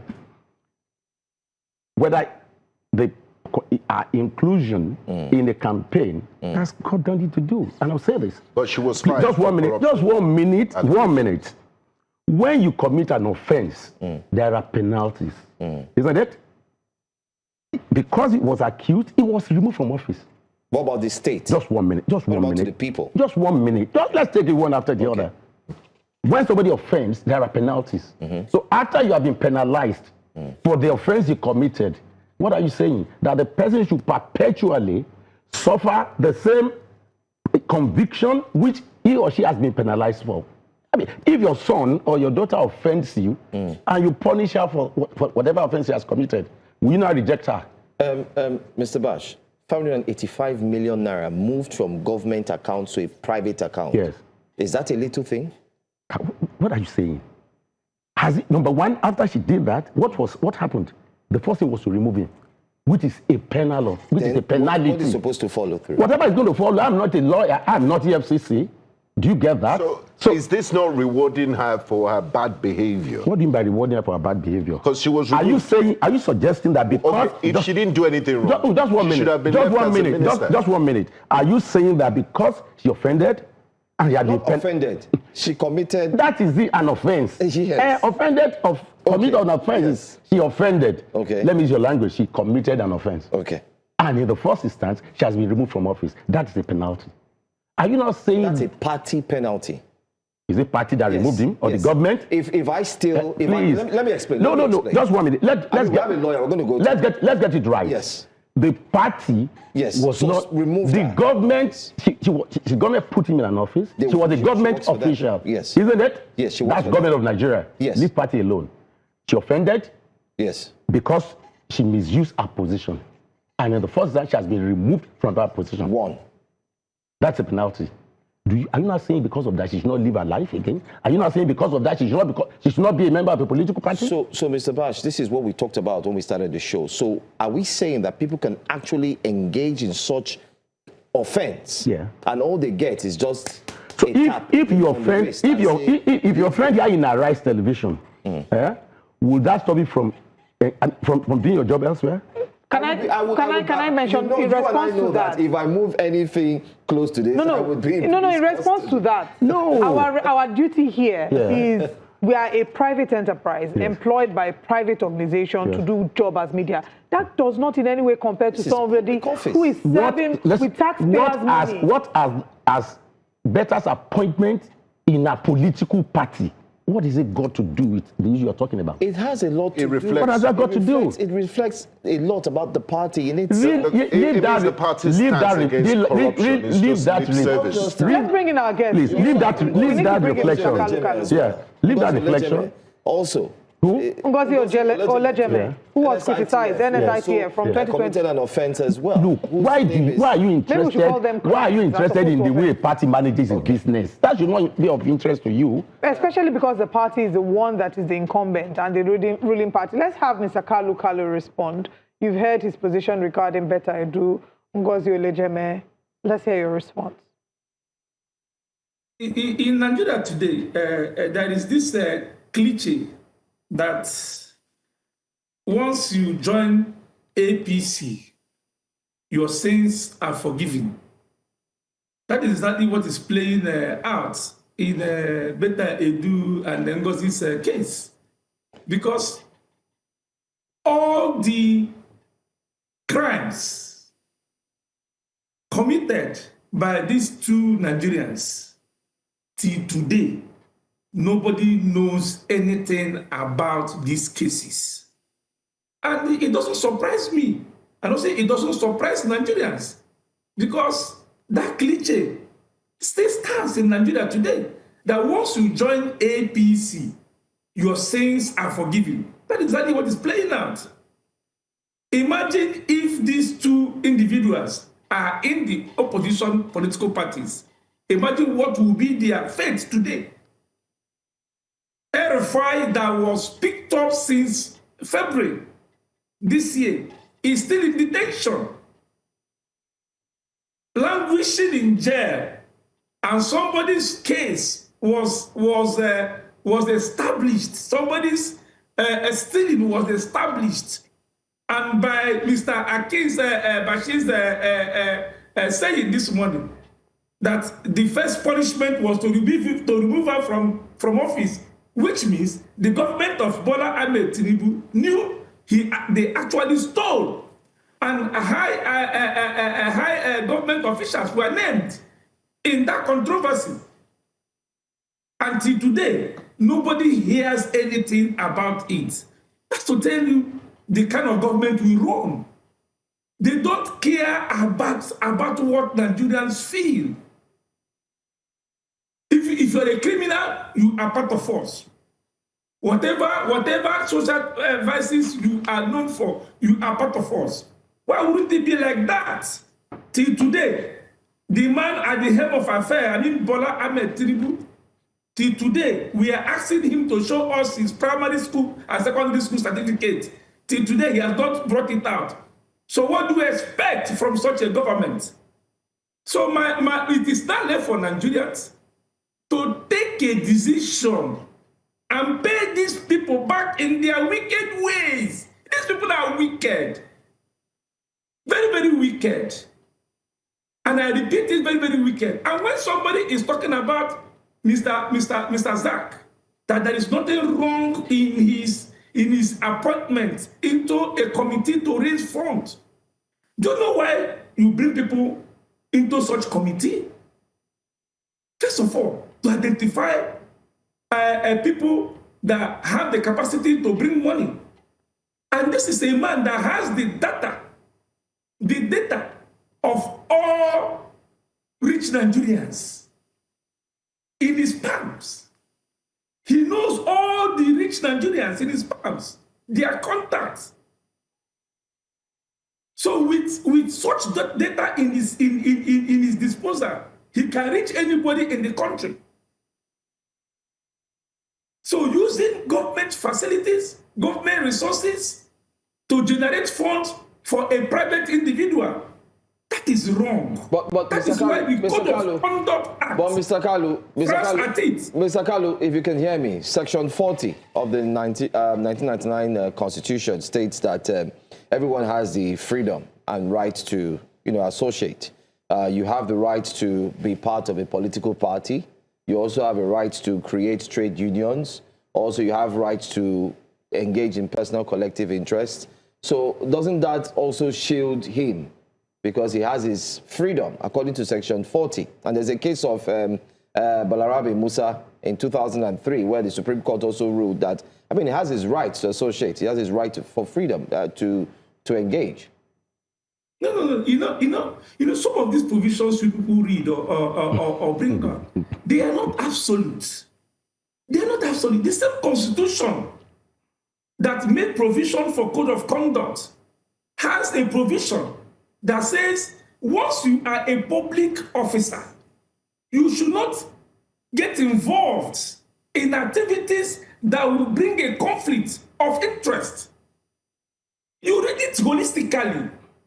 And this one, in our law of interpretation, once there is a specific pronouncement on an issue, it overrides the general provision.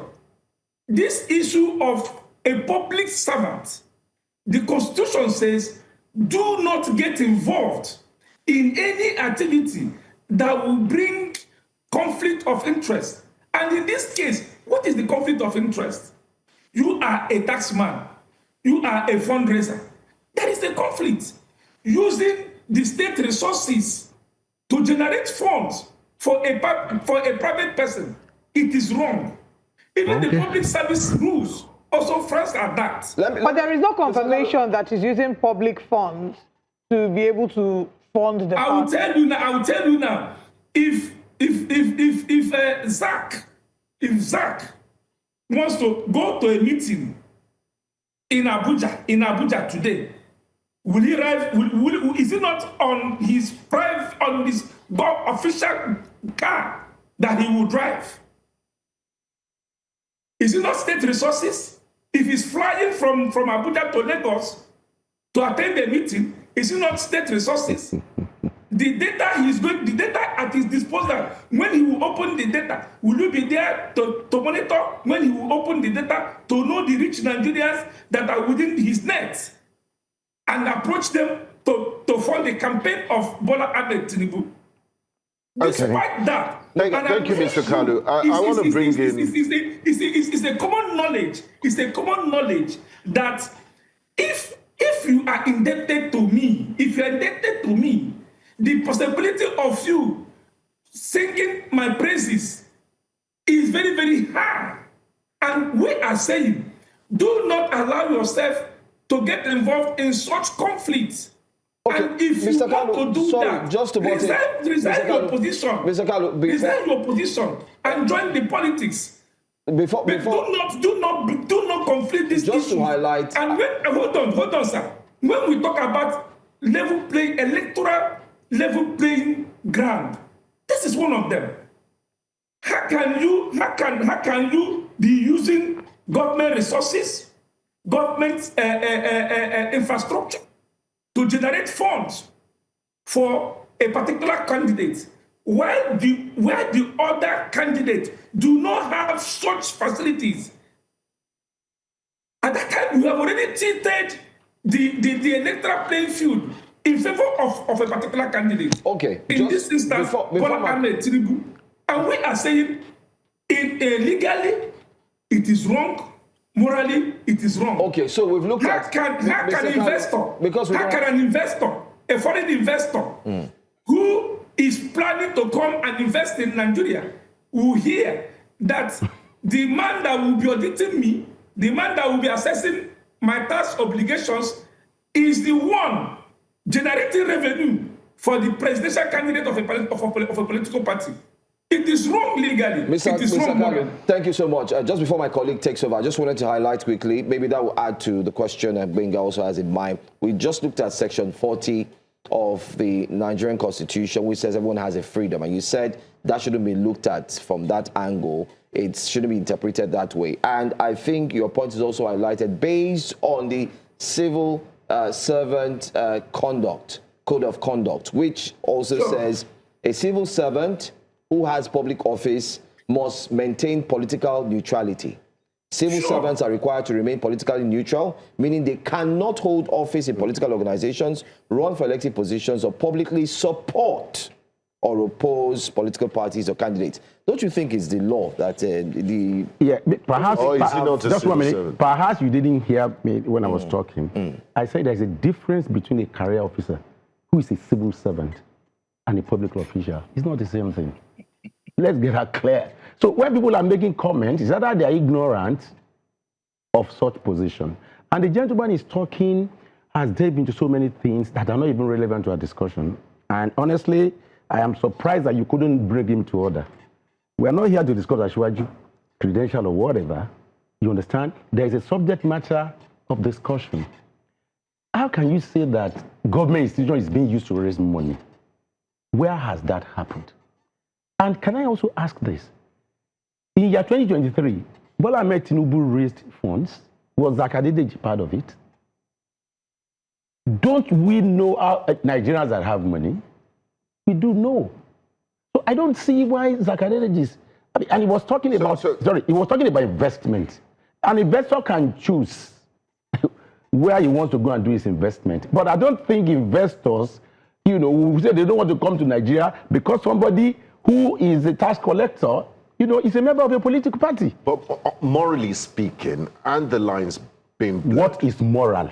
Okay. Just 1 minute. What is moral? If you must even define that. Just what before is you morality? answer, in response to that, there's something called conflict of interest. And we see that even in law, where if a defendant feels that the judge is biased in some measure, maybe the judge is related to the petitioner of some sort, you can actually apply for the judge to recuse himself from the case because there is a conflict of interest. And even as lawyers know that if there's a conflict of interest in certain matters, you can apply to, step aside from the case. In this case, in the interest of fairness, in the interest of giving everyone a level playing field, the perspective is that there is a conflict of interest in that you are in charge of revenue, at the same time you're in charge of fundraising. So that is where the conflict of interest angle comes into the conversation, that there might be people on the outside, nobody is there really, nobody can say, oh, truly, he's not using Nigeria's money. But you want to be able to say, it said that he who comes to equity must come with clean hands. You want to be able to say, look, there's nothing you can use to pin me on from the outside, especially because we're in a heated political season. Anyway. Now, away from Mr. Zacch Adedeji for a bit. I mean, let's talk about the one that affects lives of Nigerians and Nigeria's security.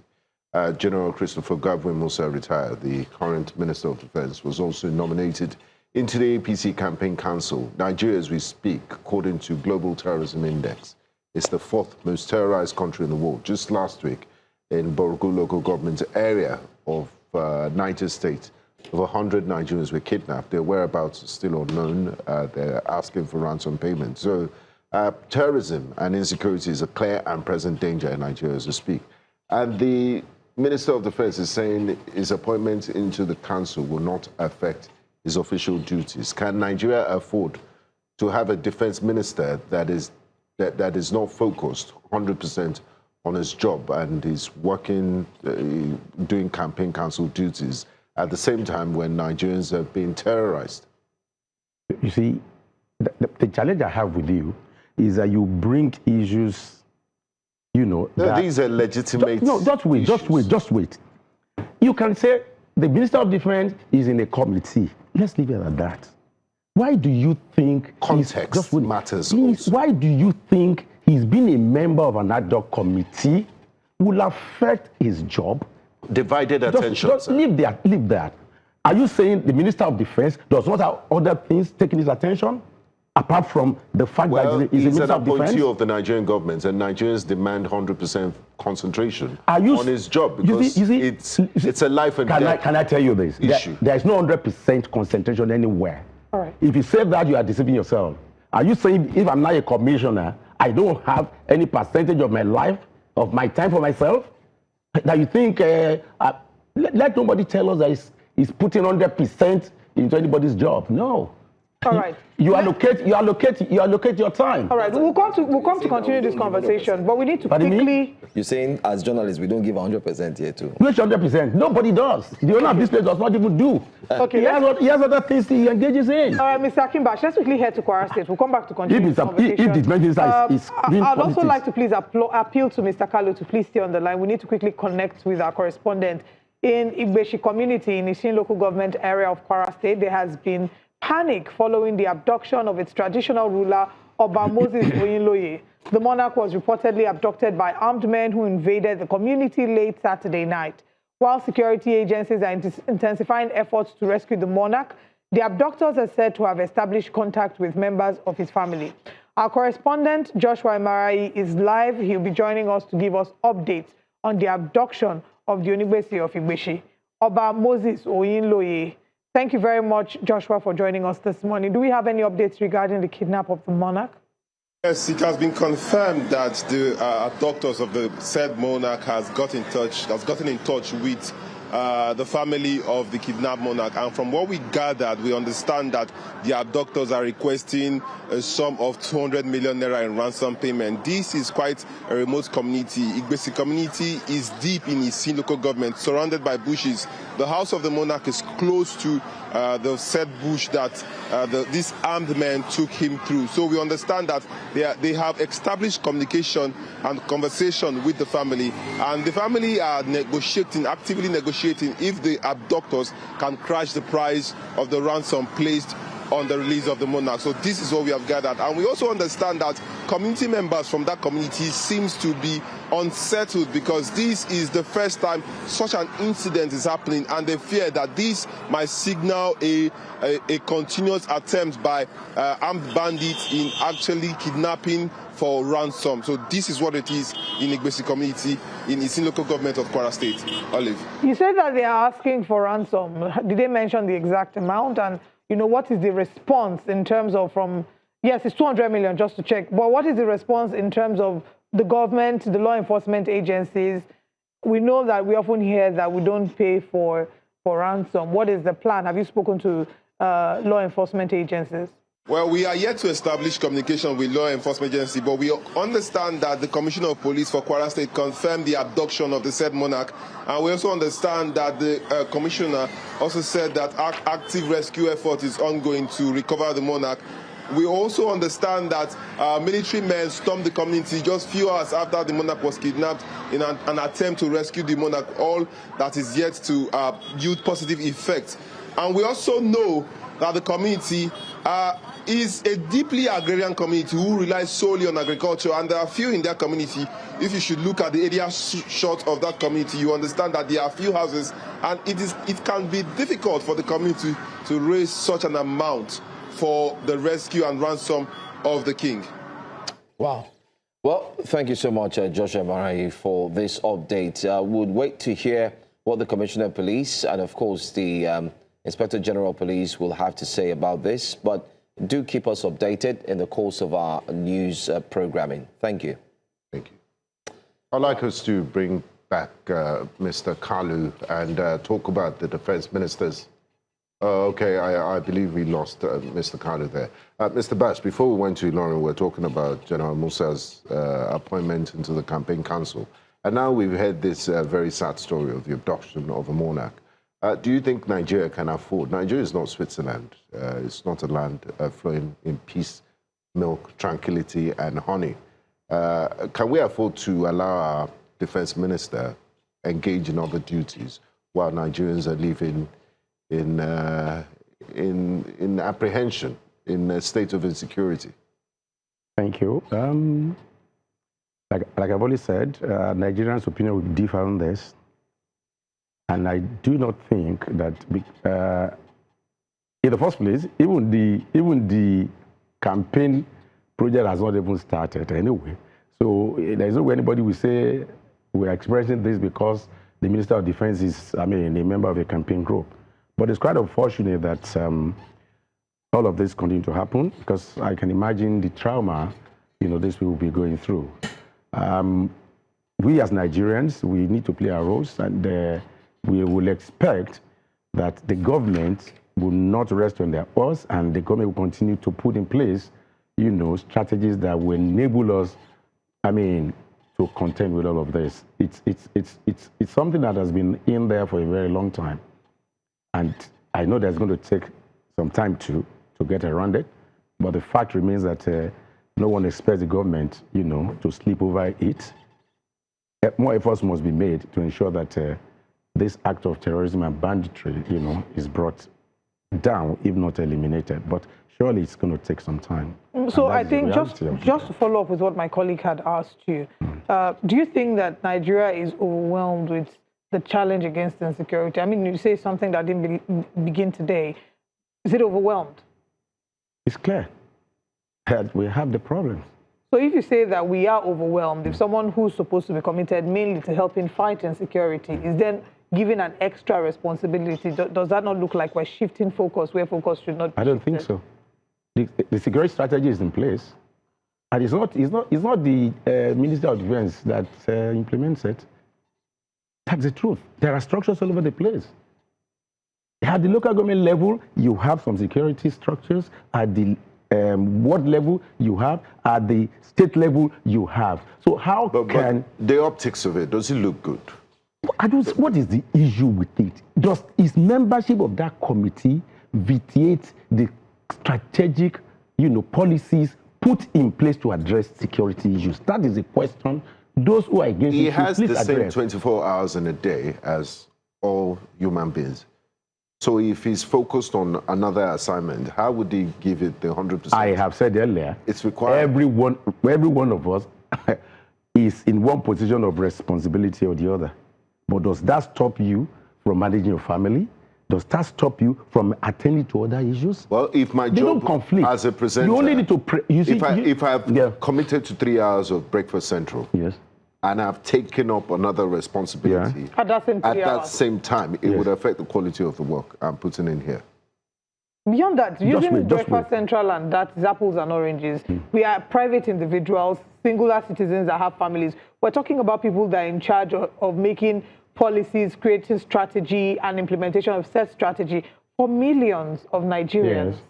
Yes. So it's a different and then the angle Mr. Kalu brought in, the level playing field, because the opposition, they don't have any members in the current government, so you can use state resources to your own advantage, and that is where we say the lines are blurred.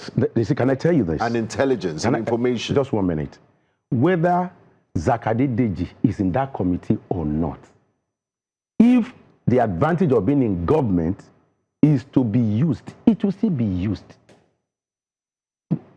And that is applicable to any government in position. Don't let us, look at all this as strange. If PDP is in government today, are you telling me that their networks, their goodwill will not impact on what their party is doing? Where you have PDP at the state level, are you saying that what the government is doing there will not impact, the party who is in charge of the state will not impact? These are issues that I don't think should really take our attention necessarily. Okay. What is important for me, like I said earlier, Adede is on the spot now. we should now wait for those who think, the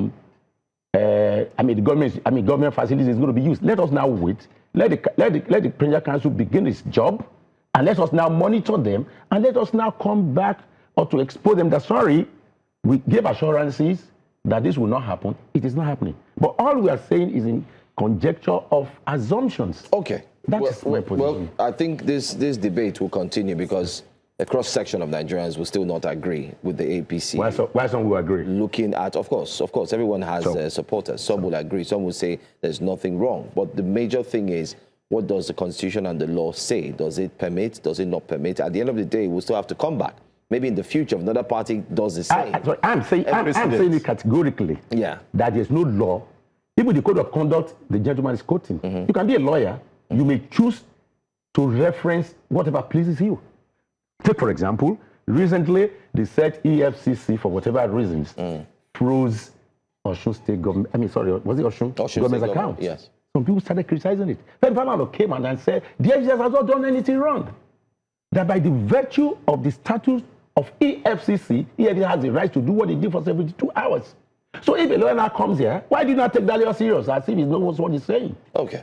That's his opinion. Yes, I'm also telling you that the opinion of a lawyer is not sacrosanct because there are hundreds of lawyers who have different opinions. So then again, the law now becomes a challenge. But just to mention, a lot of persons, whether you like it or not, I think they become ambivalent in terms of the decision made by the APC. It's looking neither here nor there. But if you look at former governors as well, also added, you have former Governor Joshua Dariye, of course, and then you have another former governor of Taraba State, also added to the list, who had served terms, and then they were eventually released. They got their freedom, let's use it that way, by former late President Muhammadu Buhari. And people are looking at the names. The names seem to be strange birds or birds with, fellows with crimes that have been committed. We cannot What hide is your that. business in that? What is, you see? I'm asking you a question. Listen, can I tell you this? In a negative Can I tell you light? this? No, it's not fair. I'm just asking you. Majority of those who are complaining about APC's list, they are politicians in other parties. So I don't even know what to expect from them. Just 1 minute. The point remains, this is my party. Okay. The choice of who I engage in ensuring success for my party should not be anybody. But don't you see a level of hypocrisy and lip service to the fight against corruption? Just 1 minute. Endorsing. Just 1 minute. There's no hypocrisy there. I think you are the one being hypocritical. No, because the APC says it's fighting corruption. Joshua, that you are talking about, you have said it. I've been pardoned at some point, which is legal, which is universal. There are universal ways of pardoning. Even former Taraba Governor, So, at this moment, officially, these people have been punished at some point and have been pardoned. Before they were pardoned, they were subjected to some penalties and punishments. Were they not? So if they have been pardoned, why should I not worry anybody? You want them to be punished perpetually. Just to wrap it up from my end. Yes, please. Is it true that the list has been revoked by the presidency? They're looking at it again. Yes, because the president and some members felt that there are people who have more political experience in this issue of campaign that were left. So Mr. Bash, I'm not trying to preempt what Mr. President is going to do, but if it happens that the names of the individuals we've questioned on this program today are removed, would your position remain the same? My position will remain the same. Okay. My own position will remain the same, and that's the honest truth. I don't see the conflict. So does the APC have a right to say that they are really fighting corruption when they keep appointing and rewarding people that have been fingered in corruption cases, some that have not even been charged to court and have not served their full punishment? Removal from office, I don't think is punishment. That's your own view. If you say removal from office is not a punishment, what is that? What is it? I don't want us to go back to this. No. But that's a political decision. That's the party's decision. It's not a political decision. That's the party's decision. It's not a party's decision. What does the law say? Please, what committed a crime against the state? When this issue came up, there are a lot of people who don't even believe that Ashiwaju can take the lady out of office. And there were different comments and all that. This lady was removed. That's the height of punishment as far as political decision is concerned. The other one is left with the law agencies. Is it Tinubu that would go and tell them that this is what you should do? Is it Tinubu that is in charge of the courts? Has the court said they have been left off the hook? Do you not say the court, you are not hearing about the case has ended? No. And that's why I said... This individual does not have immunity. Come again? This individual does not have immunity. Or is there any immunity? If they have immunity, would they be taken to court? That's what I'm saying. They won't be taken to court. That's what the issue of immunity doesn't come there. It's only the government, it's only the president that has immunity. So it boils down to the same thing, that since the individual does not have an immunity, don't you think that e.g., if it's an organization, they can say you do not have immunity, therefore we would want you to go and face the law completely. Clear your Until name. you are cleared, then you can Listen, come back. Better Edu, because there's no immunity. Better Edu has been removed from office. And like you said, if anybody does anything here, you'll be asked to go and clear yourself. So Better Edu has been told to go and clear herself. You understand? And that is why they have removed her from office. But that does not stop her membership of her party, which is APC. And that cannot stop the party if the party knows that she has the capacity and competence to mobilize voters. Would you say because he has offended at some point and he has been punished for it, then he should continue to suffer, such a punishment? No. Well, I think the party has the right to choose who runs its activities like every other party. Let the other parties to go and put up their own structure. If they like, do you want to tell me that there's any party that does not have people who you may want to say of whatever character? So why the concentration of APC? Yes. And the gentleman was saying people should look at it. APC will win the election that is coming. Well, there are parties. They'll win. They will win. Well, there are parties that don't have questionable character. And Who are the parties? Tell me the parties. Boots Party. Anyway, we need to go I don't now. even know about both parties. I don't know their members. Thank you so much, Mr. Bash. Thank you so much, Mr. Are you in the boot? Okay. Yes, that's their logo. Boots Party. Really? They have kicked corruption out of their party with that boot. By then you know who and who are there, you will see. Well, we'll have a quick break. When we come back, we'll go straight to breakfast headlines. I hope we're not here anyway. Are we? We're right. We'll be right back after this. I was.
Thanks for staying with us here on Breakfast Central. Let's go straight to the big stories making the headlines on Breakfast Headlines. Let's start first with information that the First Lady, Rotimi Tinubu, has urged Muslims across Nigeria to promote peace, unity and peaceful coexistence as they celebrate Eid al-Maulud 2026. In a message, she encouraged Muslim faithfuls to reflect on the life and teachings of Prophet Muhammad, particularly his virtues of compassion, forgiveness and tolerance. She urged Muslims to apply these values in their communities and strengthen bonds of unity among Nigerians. Rotimi Tinubu prayed for renewed hope, peace and blessings across the country while wishing Muslim faithful a happy Eid al-Maulud celebration. Away from the news concerning the First Lady, let's tell you about another one. Pensioners under the Nigerian Union of Pensioners have taken to the streets in Iyanokpaja, Lagos, protesting what they describe as more than 16 years of unpaid pension arrears. The pensioners say the protest is a warning to the authorities, urging them to urgently settle the outstanding entitlements. For these senior citizens, the message is clear. They want the benefits they worked for, and they want them now. They are calling on the relevant authorities to address their grievances and ensure the immediate payment of their accumulated pension arrears. Come here today to give the state government a warning protest against our coming model of protest, because our entitlements have not been adequately given to us.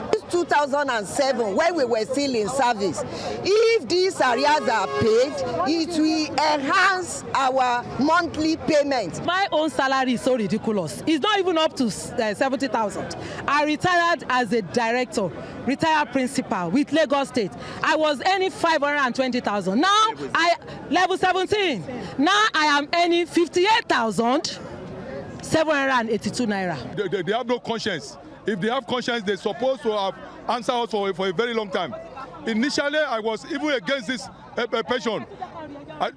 I can tell you how many times I've written to the Lagos House of Assembly concerning this issue. We will move down to Abuja to tell the president, call on your son to give us our right. That is warming up to come in. We have our voters card. They should not forget that we have our. Very sad situation. The National Agency for Food, Drug Administration and Control, NAFDAC, says it is intensifying enforcement of the ban on the production and sale of alcoholic beverages in sachets and small volume packaging, citing public health concerns. At a press briefing, the agency said some manufacturers have stopped production, but enforcement teams continue to seize sachet alcoholic products found in markets and facilities. NAFDAC says the exercise is aimed at protecting consumers and ensuring compliance with the ban. The objective of this last process of the ban was to reduce underage drinking, alcohol abuse, and easy access to highly concentrated alcohol beverages. The bottom line is that almost 50% of our children buy alcohol in sachets and bottles below 200 ml. NAFDAC wishes to emphasize that all recalled alcoholic products in these pack sizes shall be subjected to inventory verification and destruction. 80% of the market complied in the last 2 weeks.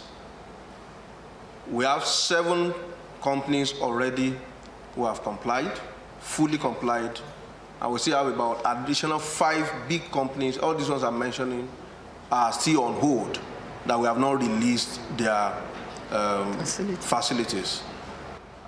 Additionally, your information about they are everywhere, you can check that. That could be about 3 weeks ago, 4 weeks ago. You can go and check now, as of last week and today. They are not as prevalent as before because we have effectively now. Residents of Etiosa local government area of Lagos State have staged peaceful protest at the Lagos State House of Assembly over alleged land grabbing involving one Bashir Fakorede. According to the protesters, tensions have heightened following alleged threats against members of the Ojaikomo family, said to be the original owners of the disputed land located in Sapata village in Ajiro, leaving the family and the wider community concerned about their safety. The Center for Public Accountability and Social Well-being says the community is living in fear and is urging the authorities to take urgent action to prevent the situation from escalating.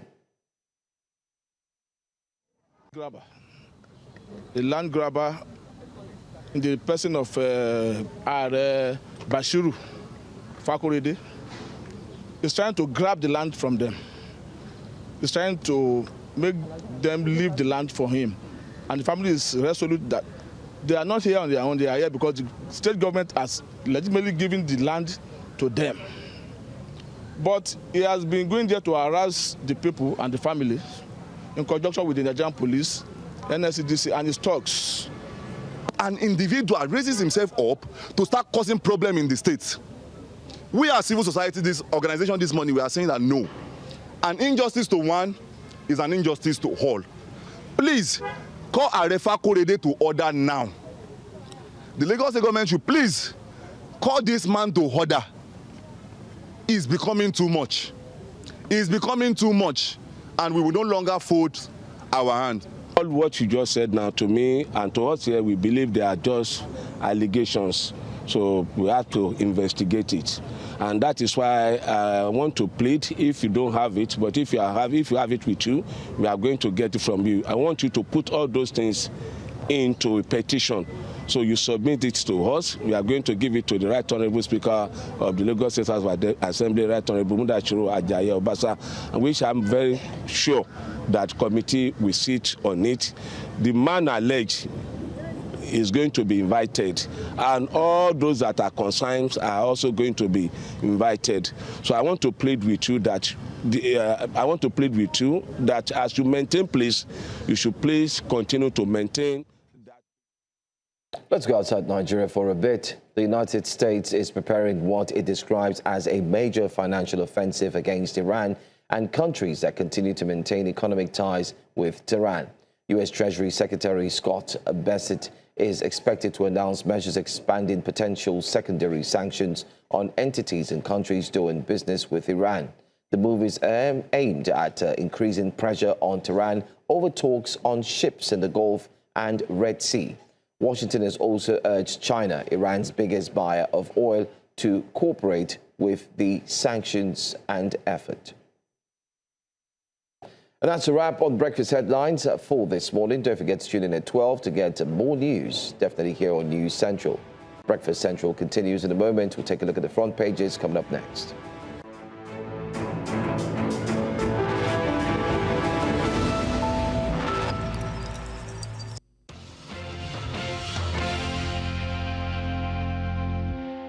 You're welcome back to Breakfast Central this morning here on News Central Television. It's now time for us to look at the front pages of the newspapers. Joining us for analysis today is the publisher of the niche newspaper, Mr. Ikechukwu Amaechi. Warm welcome to you, sir. You're looking very angelic. Welcome, sir. In your white, very spotless. You know, a man of peace. You look like you are just coming from the peace accord signing. Well, let me tell people out there what I told you before this program started. I said, look, you are looking very dapper in your suit. And that when, after wearing it, thank you, sir. I wouldn't mind. But you are taller than me. Just give me money for beans so I can eat beans and grow to your height. You're welcome. Great to have you join us. The pleasure is always mine. I guess we'll start with the Observer's Time.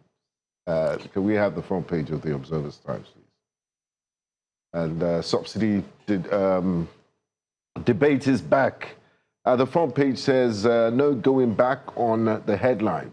No going back on subsidy removal. Obi declares Tinubu's policy. Says mismanagement of savings not excuse to restore petrol subsidy. It says we must endure the pain for long-term economic gains. And also on the front page of the Observer's Times, 2027 politics must not undermine Nigeria's national unity, APC Chairman Yowata says. Tinubu withdraws 2027 council list, orders immediate reconstitution. Imo, 2 killed as DSS rescues kidnapped victims, falls 15 million ransom demand. 17 states now set to regulate own electricity markets, says the NERC. And federal government unveils reforms to tackle Almajiri out-of-school children. Troops rescue kidnapped victim, recover AK-47 rifle in Kebbi State. I guess we should start with Tinubu withdraws 2027 campaign council list, orders immediate reconstitution. And there's been a debate about some of the individuals in this campaign council. So do you expect the reconstituted council to have met the moral threshold and to have accounted, to have listened to what Nigerians have been saying with regards to Mr. Zacch Adedeji, the defense minister, Betty Edu, and things like that? Or do you think the withdrawal has to do with something else? Are they listening to the voice of the people? Well, I think it would be wrong to say that the withdrawal amounts to listening to the voice of the people. In the first place, any government or any leader that cares what the people will say couldn't have come up with such a list in the first place. And there is a bigger issue that people are glossing over in analyzing what has happened and whether there is actually going to be a withdrawal of the list. What's the bigger issue? The big issue is that why is it that at every point in time, this government rushes out a list without any thought whatsoever going not once, not twice into it? Remember the pardon list, the prerogative of mercy that the president granted, and all the murderers and drug pushers in this country were all granted amnesty. It only took the backlash for them to now say, okay, the question is, what processes do some of these lists go through before announcements are made? If something as important as the presidential campaign council, some people are calling it roster, if something as important as that could be whimsically without proper scrutiny rolled out without scrutiny, that should tell Nigerians something about this government.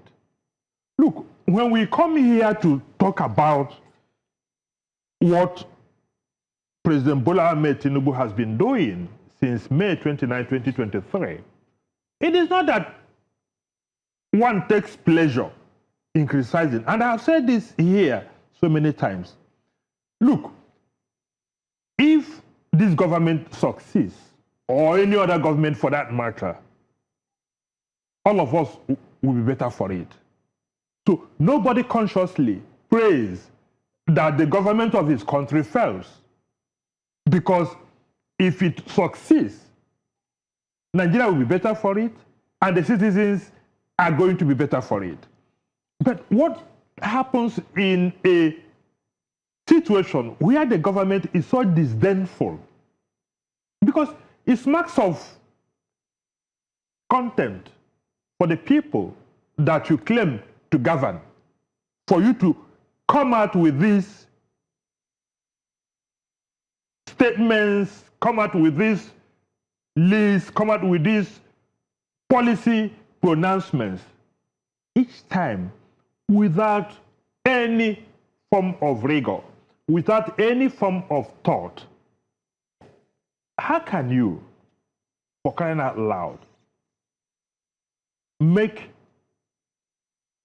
the man who is in charge of generating revenue for the country the deputy chairperson of the APC Presidential Council Fundraising Committee? And I'm talking of the person who is in charge of National Revenue Service. Mr. Zacch Adedeji. Zacch. We had an APC chieftain before he came into the studio, and he said there's nothing wrong with it.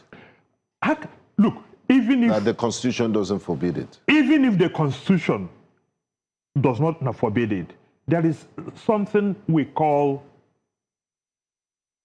conflict of interest. There is something we call morality. Yes, people say there is no morality in politics, but there must be morality in governance. without morality, governance becomes a devilish act. A free-for-all. So now, you have a situation, assuming without considering that the Constitution or the law does not frown at it. There are some individuals and there are some positions that ordinarily should serve public interest and therefore should be excused from serving the interests of political parties. APC, for crying out loud, is a political party that is going to contest in the 2027 elections. President Bola Ahmed Tinubu, yes, he's the president of the country, but he's still a candidate in that election. That he is the president does not take away the fact that he is a candidate. Now, how do you take the man whose responsibility it is to raise funds for the country as the deputy chairman of your fundraising of your political party, of a particular candidate, and you don't see the conflict of interest there? APC people are, I don't know the right word to use, but these guys. Do you think it's accidental or is it deliberate policy by the ruling APC administration to put out things out there? Because it might be a political strategy. Feel the pulse of the people. If it goes, if it's favorable, we'll let it stay. If it's not favorable, we'll withdraw it. Because, I mean, it could be seen as a way of governing. But let's take this call from Uche. All the way from Good morning. Good morning, everybody. Good morning, Uche. Go ahead and make your contribution. Mr. Benga, I want to ask a question. Does the APC members agree with the World Bank that 60% of Nigerians are poor or are getting poorer under this administration? That is my question this morning. God bless you. Thank you. Thank you so much. Good question. I think yes, they agree. We spoke to an APC member. He said yes, they understand that there's hunger in the land, but that people are always hungry. The president also said in a meeting that you always have. That it's not today. Times. That people have always and been. The same World Bank also said the economy is stable and they agree with Mr. President's policies. Yeah. Those things are two different things. That the World Bank or IMF is endorsing the macroeconomic policies does not translate to the micro level. That has to do with the living realities of Nigerians. Of Nigerians. And anybody who comes out to defend in the name of saying that the poor will always be with us, to defend that a government, when a government, by the way, that promised that it was going to reduce the level of poverty, create employment, and ensure that Nigeria has a better economy. Has in the last 3 years, the poverty level has risen. Those in multidimensional poverty has risen from about 100 million or thereabout to 140-something million. That's the entire population of some countries combined together.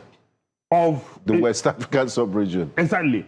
So that you have added nothing less than 30-something million people to the multi-dimensional poverty loop. It's not anything anybody should boast about. But we have, like I said earlier, we have a government that does not care a hoot. Because imagine if it was any other person that was the president today. Imagine if Atiku Abubakar. We don't have to imagine. We've lived that reality when Mr. won the President was in the election opposition. in 2023, or Peter Obi, and Tinubu is in opposition today. They would have made mincemeat of anybody who is there talking that because we have always been poor. What is the essence of government? Remember the subsidy protest which the president led. But let's take this call. Hello? Oh, we lost that. Okay, let's move to another paper very quickly. I'd like us to cover as much ground as we can. Let's look at Nigerian Tribune. Nigerian Tribune, fuel subsidy sparks debate at NBA conference in Rivers State. I don't even follow the NBA conference. It was an uproar yesterday. 2 killed, NURTW, motor park officials clash in Oshun. JAM automates candidates level results. Upload begins direct verification with exam bodies. Nigeria lost 1.73 billion to flooding in 3 years. Wow. Climbing stairs linked to 39% lower risk of heart disease death, says study. Use the staircase, don't use the elevator. Tinubu flags off dualization of 56.5 kilometer Ibadan Ijebu Ode Road. Approves Ibadan Abeokuta Road reconstruction. We shall reciprocate in 2027. Ladoja keeping Makinde out of road flag off. Okay. Politics taking too far. Yes, politics taking too far. Police honor 10 fallen officers, and then there's a lot. So basically, that's all we have on the Nigerian Tribune. We'll come back to that. Let's move to another paper. Let's go to The Guardian, because I want us to go to The Guardian because it amplifies what we just saw in the Nigerian Tribune. And I like the headline. Yes. Commuters, businesses grown as Edo Delta gridlock cuts off south. What's your take on it? I know you've been following this story. I think we should play some videos. Let's even play some of the videos. Let's take some videos. Our viewers who just tuned in, I mean, in case you just joined us, just take a look at what Nigerians are going through, especially from those who want to go to the south, and you know, they want to follow the bypass. There you have it. This is a video from the Benin bypass. That's a car that's submerged. Yes. An amphibious vehicle. Yes. Let's listen to the audio of some of them. We'll be right back. Tinubu must go. Sigwari Road. Tinubu must go. Whether you like it or not. How much you want to put this motor now? 11,000. 35,000 to put this motor. I'm not putting this now. 30,000 to put 35,000 to put this motor. Come on, yeah. People, see road though. See Benin bypass road. See traffic. Hello guys, good afternoon, good evening, good morning, depending on whenever you see this video. See guys, we are at Agbor Road and the road is very bad. As you can see, since 4 days, the road is bad. See our road. We are at Agbor Road now. Tomorrow, we are off to Benin-Agbor. I want Nigerians to be assured that when we get there, we solve that problem. It's not caused by Ministry of Works. It's caused by, our attempt to involve private sector in roads development as is done in other places. But this concessionaire came and removed over 30 kilometers of the asphalt and threw it away and closed the yard and left. And today people are suffering. We are going to be talking to the independent engineer and our lawyer, and of course the concessionaire. So there's going to be a robust engagement, even with the governor of Kebbi State. Now, my minister of state is going to go to Ifaki and Ekiti Road. Incidentally, in 2024, the president saw the terrible nature of that project, and he called me and said we should take care of it. We have redesigned it, and when he goes, he's going to bring up the report which we show to Mr. President. We may be having, too many roads in our kitty, but I want to thank the president very, very highly. These are critical projects, and if something had not happened, by now, they would have been saying that there was the country. Because tell me anywhere in this country, any zone where you had before President Bola Ahmed Tinubu came on board, 50 kilometers of road that you can ride through without pothole, without boreholes on the road. So I want Nigerians to appreciate what the president is doing. Virtually every state is a construction site. There is no region that we say, oh, we are shortchanged. There is nothing like that.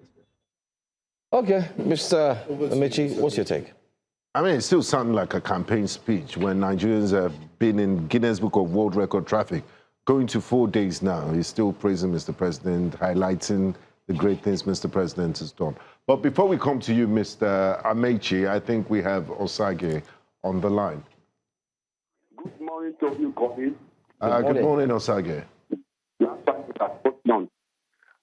Yes, I want to appreciate your guest in the studio. I always love him. I want to thank him so much.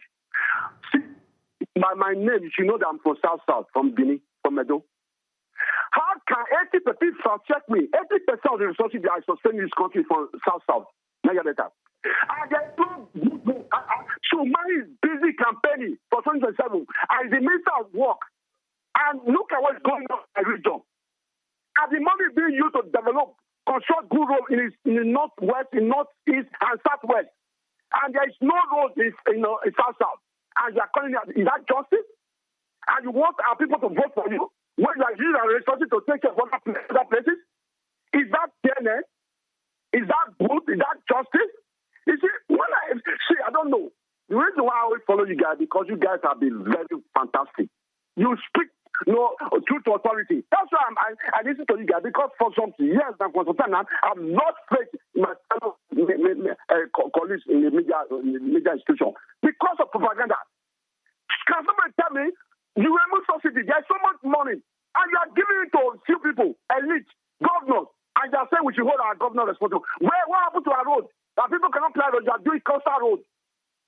I'm angry this morning. I want to once again appreciate your guest. In fact, it always makes sense every time it's in the studio. God bless all of you. You guys, I really appreciate it. Umari should be start. Thank you. Thank you so much. Mr. Amaechi, let's get your thoughts. That's a caller who's from Edo State. He's not happy. And nobody should be. You know, I told you guys early this year, because I was home in December, and I traveled by road. And don't forget, that was the peak of the dry season. But the Benin bypass was in such a terrible state that we had to do a detour and follow the Benin whatever. A longer route. A longer route that took us almost 24 hours. And we are lucky because we left Lagos 5 a.m. Those who left around 6 a.m. spent a day on that road. Now, this was December. That's at the peak of the dry season. And we got images of that same road in January. Now you can't go through the Benin bypass. All the roads, as if it is a conspiracy, all the roads in Delta and Edo are terribly bad. It is sad that Olive, who hails from Delta State, is not here today.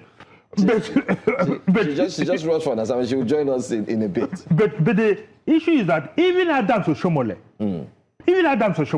former governor of Edo State, had to protest on the floor of the Senate and called out this same minister.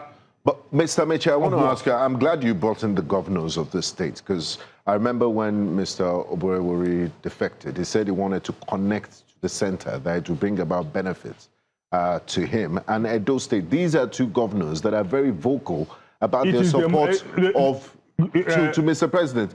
The Delta State governor said that his #1 priority is to ensure that President Tinubu returns. Governor Pebolo has promised 2.5 million votes. Meanwhile, the votes that got him into office are less than 500,000. So why are they not using this proximity to power and their closeness with Mr. President to fix the roads so that the people will stop suffering? That will tell you everything you need to know about the fraud and the deceit in the so-called taking your people to the center, because it doesn't make any difference at all. The governors who defected to APC did not do so because of the people they claim to govern. They did so because of their own political interests, their survival in the first place, because of the calculations they have made of how the 2027 elections may go, and the unusual and uncommon influence that President Bola Ahmed Tinubu and his APC machinery may wield on the outcome of the elections. That is all. It has nothing to do. Obebolo went to Osun State the other day and was misjiving until Davido showed him... Cut him to size. Showed him his WAEC result with which he purportedly got admission into a university. It is interesting that Obebolo has not disputed that result that was now posted. All they did was that an aide of his, in their usual manner, went on air to say that they have banned Davido from coming to Edo State. He's going to lose a lot of revenue. So, but Davido will cry. That's not. But the truth of the matter is that these guys are not serious. Edo and the Delta, even Delta State, you can't drive through Asaba. That is the state capital. From Niger Bridge, the Onitsha end of the Niger Bridge, to Asaba, the state capital. You must go, make a detour, and go into the streets, because that road is impassable. And now you have a David oil-producing state, Umahi, whose principal has given out a 15 trillion Naira road project. With no open bidding process? No open bidding process, no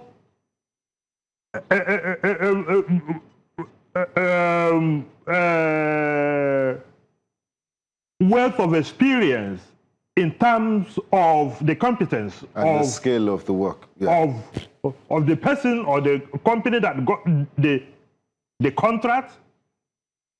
15 trillion. If you had deployed 15 trillion on all the existing roads, which is what common sense would have dictated. But the argument is that the coastal road is doing great. It's helping Nigerians. Where, Joe? Apart from the one, I was on the Victoria Island coastal road, Lake Yepe. Okay. Which is the one that they say has been completed. But if you still go there, there are constructions going on there every day. Yes, but, they're about to build bridges. But at least I was there on Saturday. Yeah. The truth of the matter is that apart from that end, what else has been done? And every kobo that has been deployed there so far, they said they borrowed. Again, that contradicts the decision for a government that said it has made 16 trillion from removing subsidy. So where is the money? Where is the money? What do you make of Mr. Dave Umahi's blaming the concessionaire? So the burden of blame has shifted from the Ministry of Works to, oh, please, it's the concessionaire that is responsible for the state of the Benin-Agbor Road. Benga, what is there to say about that? We have a government that has become so Teflon in its ways that neither the president nor his ministers, none of them takes blame and responsibility. There must be other people to blame. The economy was in such a terrible state when we took over, forgetting that it was an APC government. They said, no, so the reason why they said it has been bad from the time of President Jonathan, that what Buhari did was to try and balance it and then set it up for President Bola Ahmed Tinubu to take over. Yes, that's the latest from yesterday. And that is live from the pit of hell. Where we got into, and I agree, that Buhari took us to a level that we never experienced before until Bola Ahmed Tinubu came to worsen even what we thought was a very bad situation under Buhari. If Nigeria had remained at the level Jonathan left it, Joe, I can assure you the outcry today wouldn't have been as high as it is. Jonathan left a relatively healthy economy. And all the noise that was being made about corruption, about this, we now know what corruption is. We now know what those under Buhari did. Minister of Aviation, Attorney General of the Federation, people. See, it is a situation that these things grow by the day. In Jonathan's era, perhaps people were stealing. They will point to former NNPC. Or Diziane. Diziane, yeah. Yes. But the issue is that today, people are no longer stealing billions. They are stealing trillions. And there is no level of accountability. So, Mr. Amaechi, what can get us out of this rut? Because my heart and prayers are with those that are stuck in that traffic. It's horrendous. No human being should be subject to this sort of torture. Mr. Dave Umahi, he said, is heading there. Today. The chairman of the House Committee, Honorable Akin Alabi, and this situation will be solved. Scientifically, magically, what can he do to bring about immediate succor to all those people in the world? Is there anything he can really do? I don't think so. And should the concessionaire contract be terminated, as we saw with the Lagos-Ibadan Express way that was given to By Courtney until it was withdrawn? I'm not impressed that Dave Umahi is blaming a concessionaire. Who concessioned this thing in the first place? Is it not the government? So if the government feels that a concessionaire, how can a concessionaire excavate what was already there and abandon work and pack his or her bags and leave the site? And you are coming on national television, throwing up your hands in the air as if it is Nigerians that will go and ask the necessary questions. What have you done to reprimand the concessionaire, assuming that the narrative of Dave Umahi is anything to go by? Benga, these guys continue gaslighting us. And they are doing all this nonsense because they know that election is coming up in January. So even if Dave Umahi and the whole Ministry of Works, even if they relocate to Edo State today or to Delta State today, what can they do? The rains are already here with us, and it's not going to stop until about November. So are they going to finish the work today? What is it that they are promising that they're going to do on Benin bypass? Because you need to be on that road. You guys have not been on that road. What we are seeing are clips from... I can imagine. You need to be on that road. I said as at December, at the peak of the dry season, it was an eyesore. Not to think of now. You can't drive. Look, these things... See that car? It has become a submarine. Because it has been submerged. So what is Dave Umahi going to do? How are they even going to clear the traffic? And why did it not occur to them that roads like this, that are essential arteries, very sensitive, ought to be fixed before awarding a 15 trillion coastal road that goes almost not to nowhere? These guys are joking with Nigerians. And Nigerians must be able to ask them the hard questions. And this is why I like what MBA did or is doing with their conference. At least yesterday there was a debate, a robust debate. But the missing link in that debate is that the two people who should be answering the most questions, they didn't make it to the president and the presidential candidate of the ADC, who used to be the vice president of the country, were not there. And that has become a pattern. In 2023, Tinubu refused to debate anybody. I'm not too sure. This year again, he's going to end up sending surrogates. You remember what happened at the Chatham House? He said that he coined a word. He said it is teamship. And the El-Rufais and co were called up to answer questions that the chief executive could have answered. Because there was no promise. Again, it didn't start today. Buhari refused to promise anything. And when it became time for governing the country, there was nothing to hold him on to because he never made any promise to you.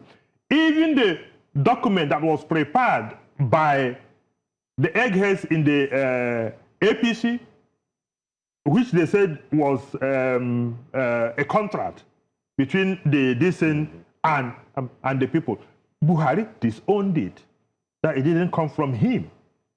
So, Nigerians must demand, as of right, in the US, the president does not run away from debate.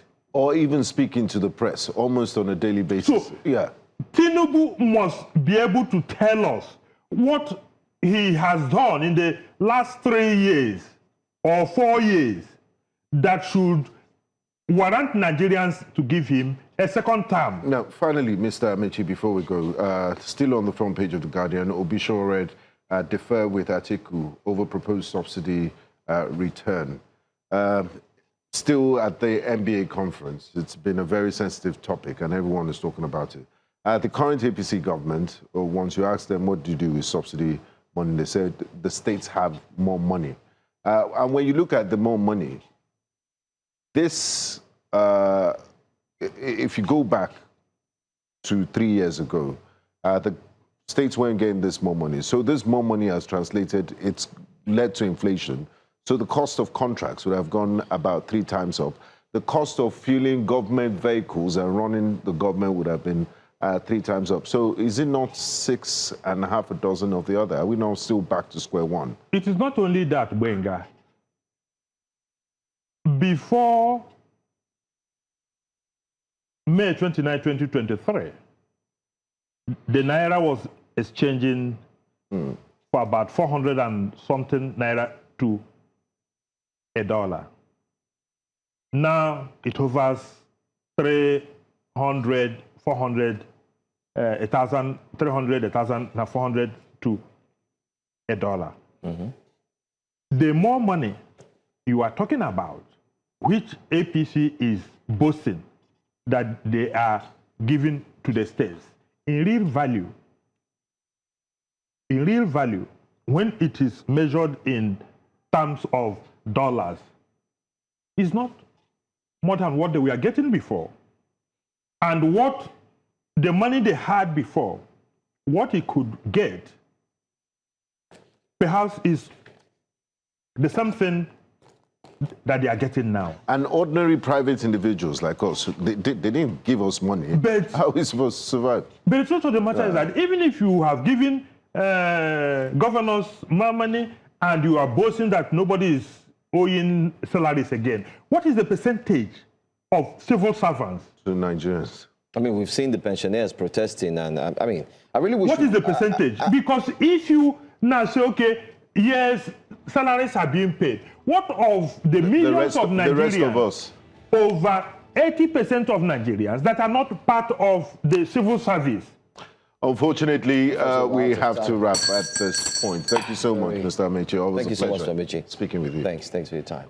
And this is where we drop the anchor on today's breakfast show. Happy Eid al-Maulud to all our Muslim faithfuls, and see you tomorrow. Olive will be back. Yeah, yes. That's right. She's around the corner. Sent out on some journalistic assignment. She needs to complete the assignment. But thank you so much. Thank you.